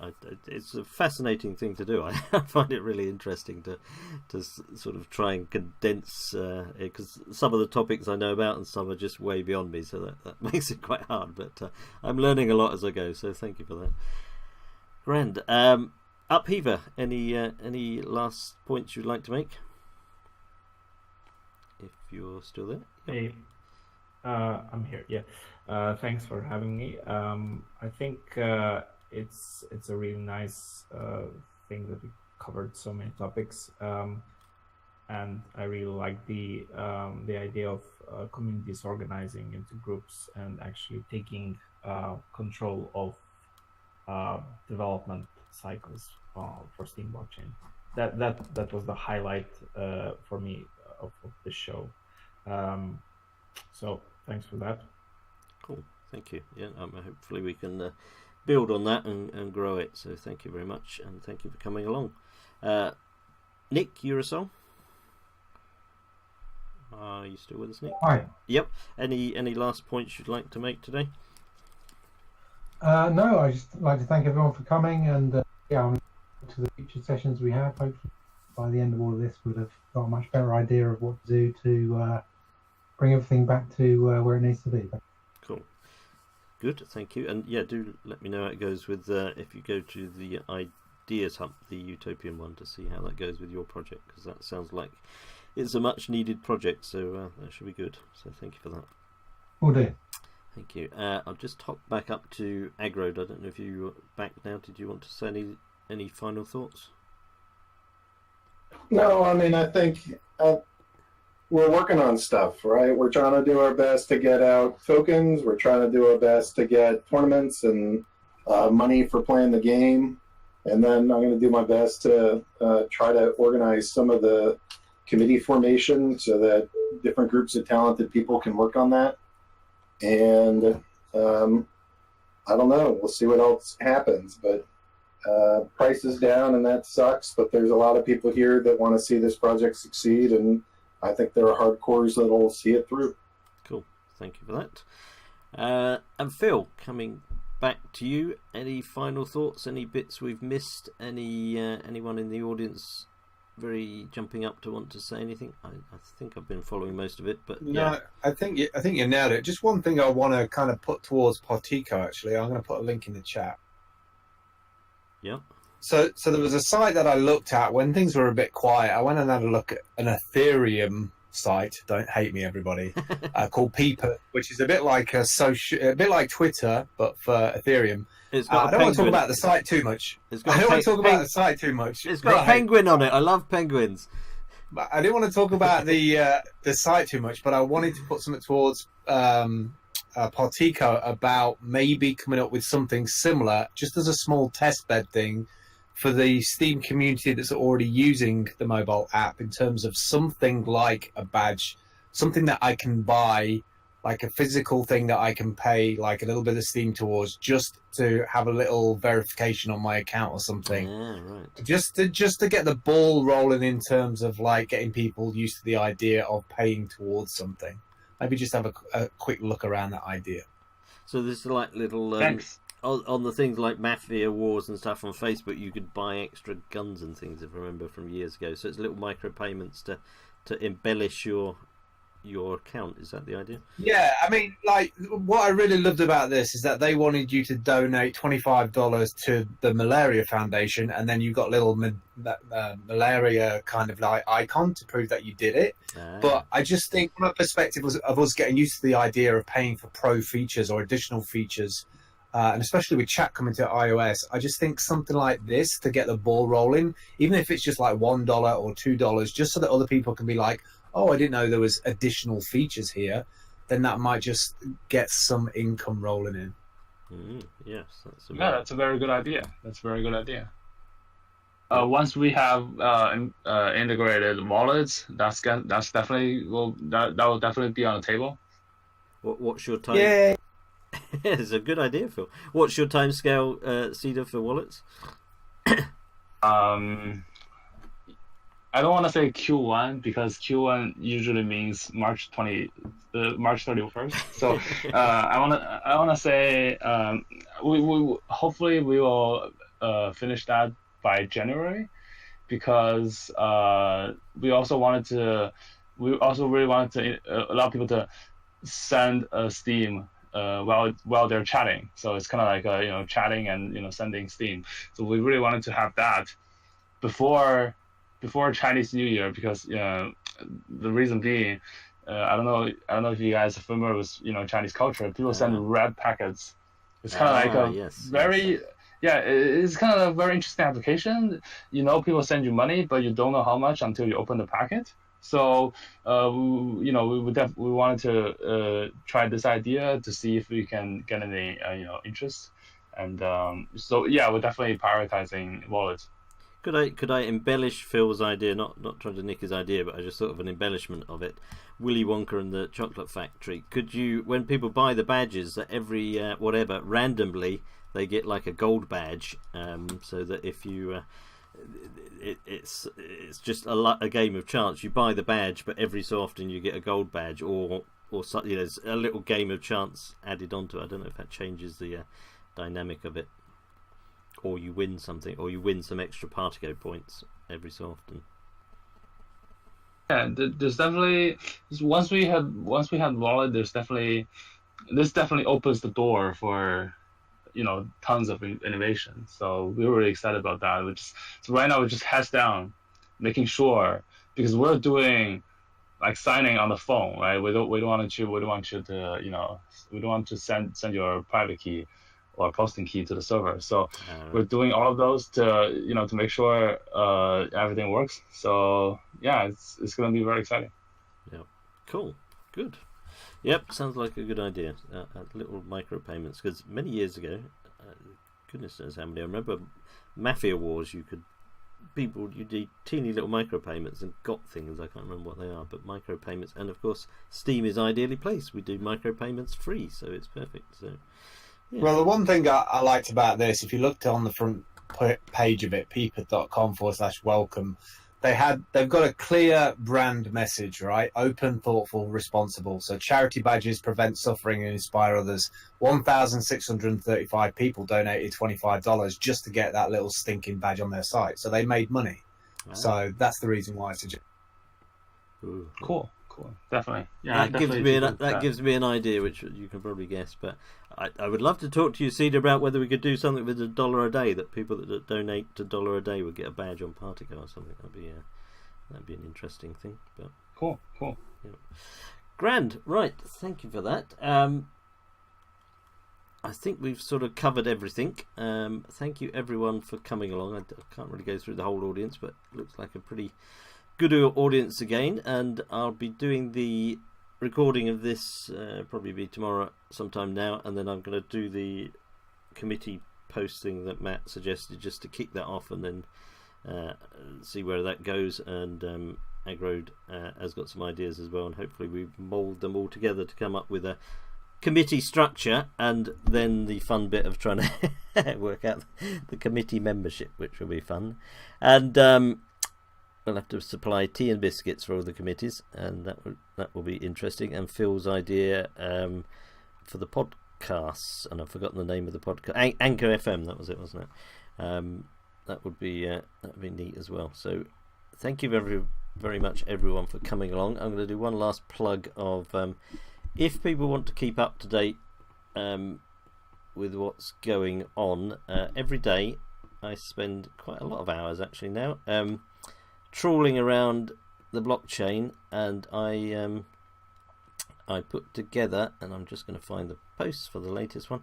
I put together what I call SOS Daily News, which came about through doing this show, and I scour all the posts around and pick out the best ones, most relevant ones, and highlight the key sort of stories of the day of what's going on. And if you want a quick way of finding out what's going on, you can skim down those, and I pick up stuff from dApps dev stuff, I pick up stuff from sort of community leaders, influencers, etc. I pick up stuff from witnesses, and you can see how many of the witnesses are posting or otherwise. And a slightly smaller section, I pick up stuff from Steamer Inc.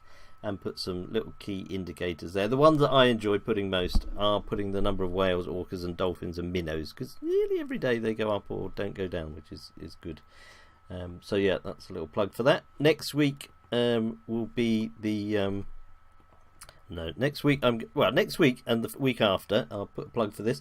I'm going to do a show next week on what my Steam year has been like. So anyone that wants to come and talk about what's happened in the past year, and then the following week, the 3rd of Jan, I'm going to do what they hope for Steam in 2019. So if anyone wants to come on, that's nothing to do with these forums. They're just going to be standard radio shows. If anyone would like to come on those and just chat for a bit, we're going to play some music, low-key stuff. Anyone would like to come on those and talk about anything they fancy, really, give me a shout. And then on the there we go. And then on the what will be the date of the next one? Let's just find my post with it. There we go. And then I'll put this one more time for the list of the coming forums, and then I will go and get my tea. Yeah, the 3rd of Jan is going to be dApps, apps and developments, all the stuff to do with that. Anyone that would like to come and speak on those that's involved in dApps and apps and developments, do give me a shout and we'll bring them on. So thank you very much, everyone, for coming along. I'm going to play out with one of my D-sound tunes. I will let's see, I think I'm going to play it on 2 if anyone hangs around. We'll be cut out, but no, we won't, because we're not. I'm going to play a lovely one from John Magnuson, which is one of his children's ones. And yeah, my computer gets worn out by this end. I'm going to play out with a little song from John Magnuson, which is a jolly little children's one, and then I'll play that into one from Divine, which is pretty different. But yeah, I'll play out on those 2.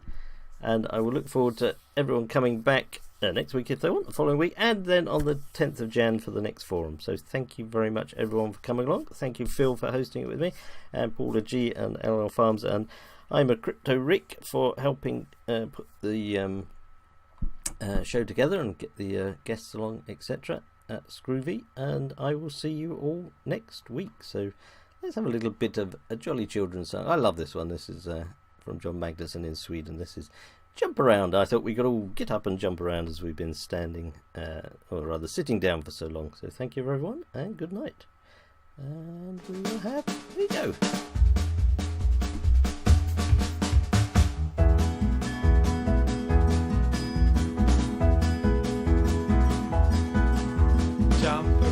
Jump around on your little feet. Jump around till it gets dark until you cannot see.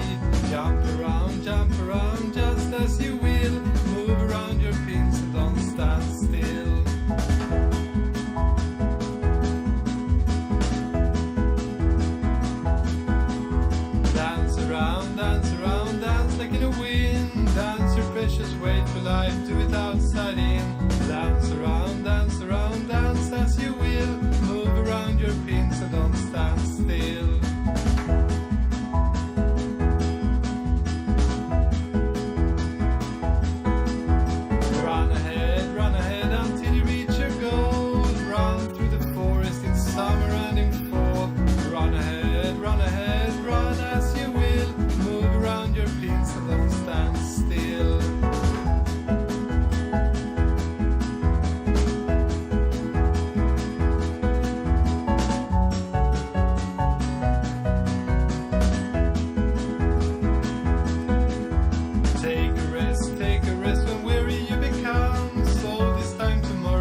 you.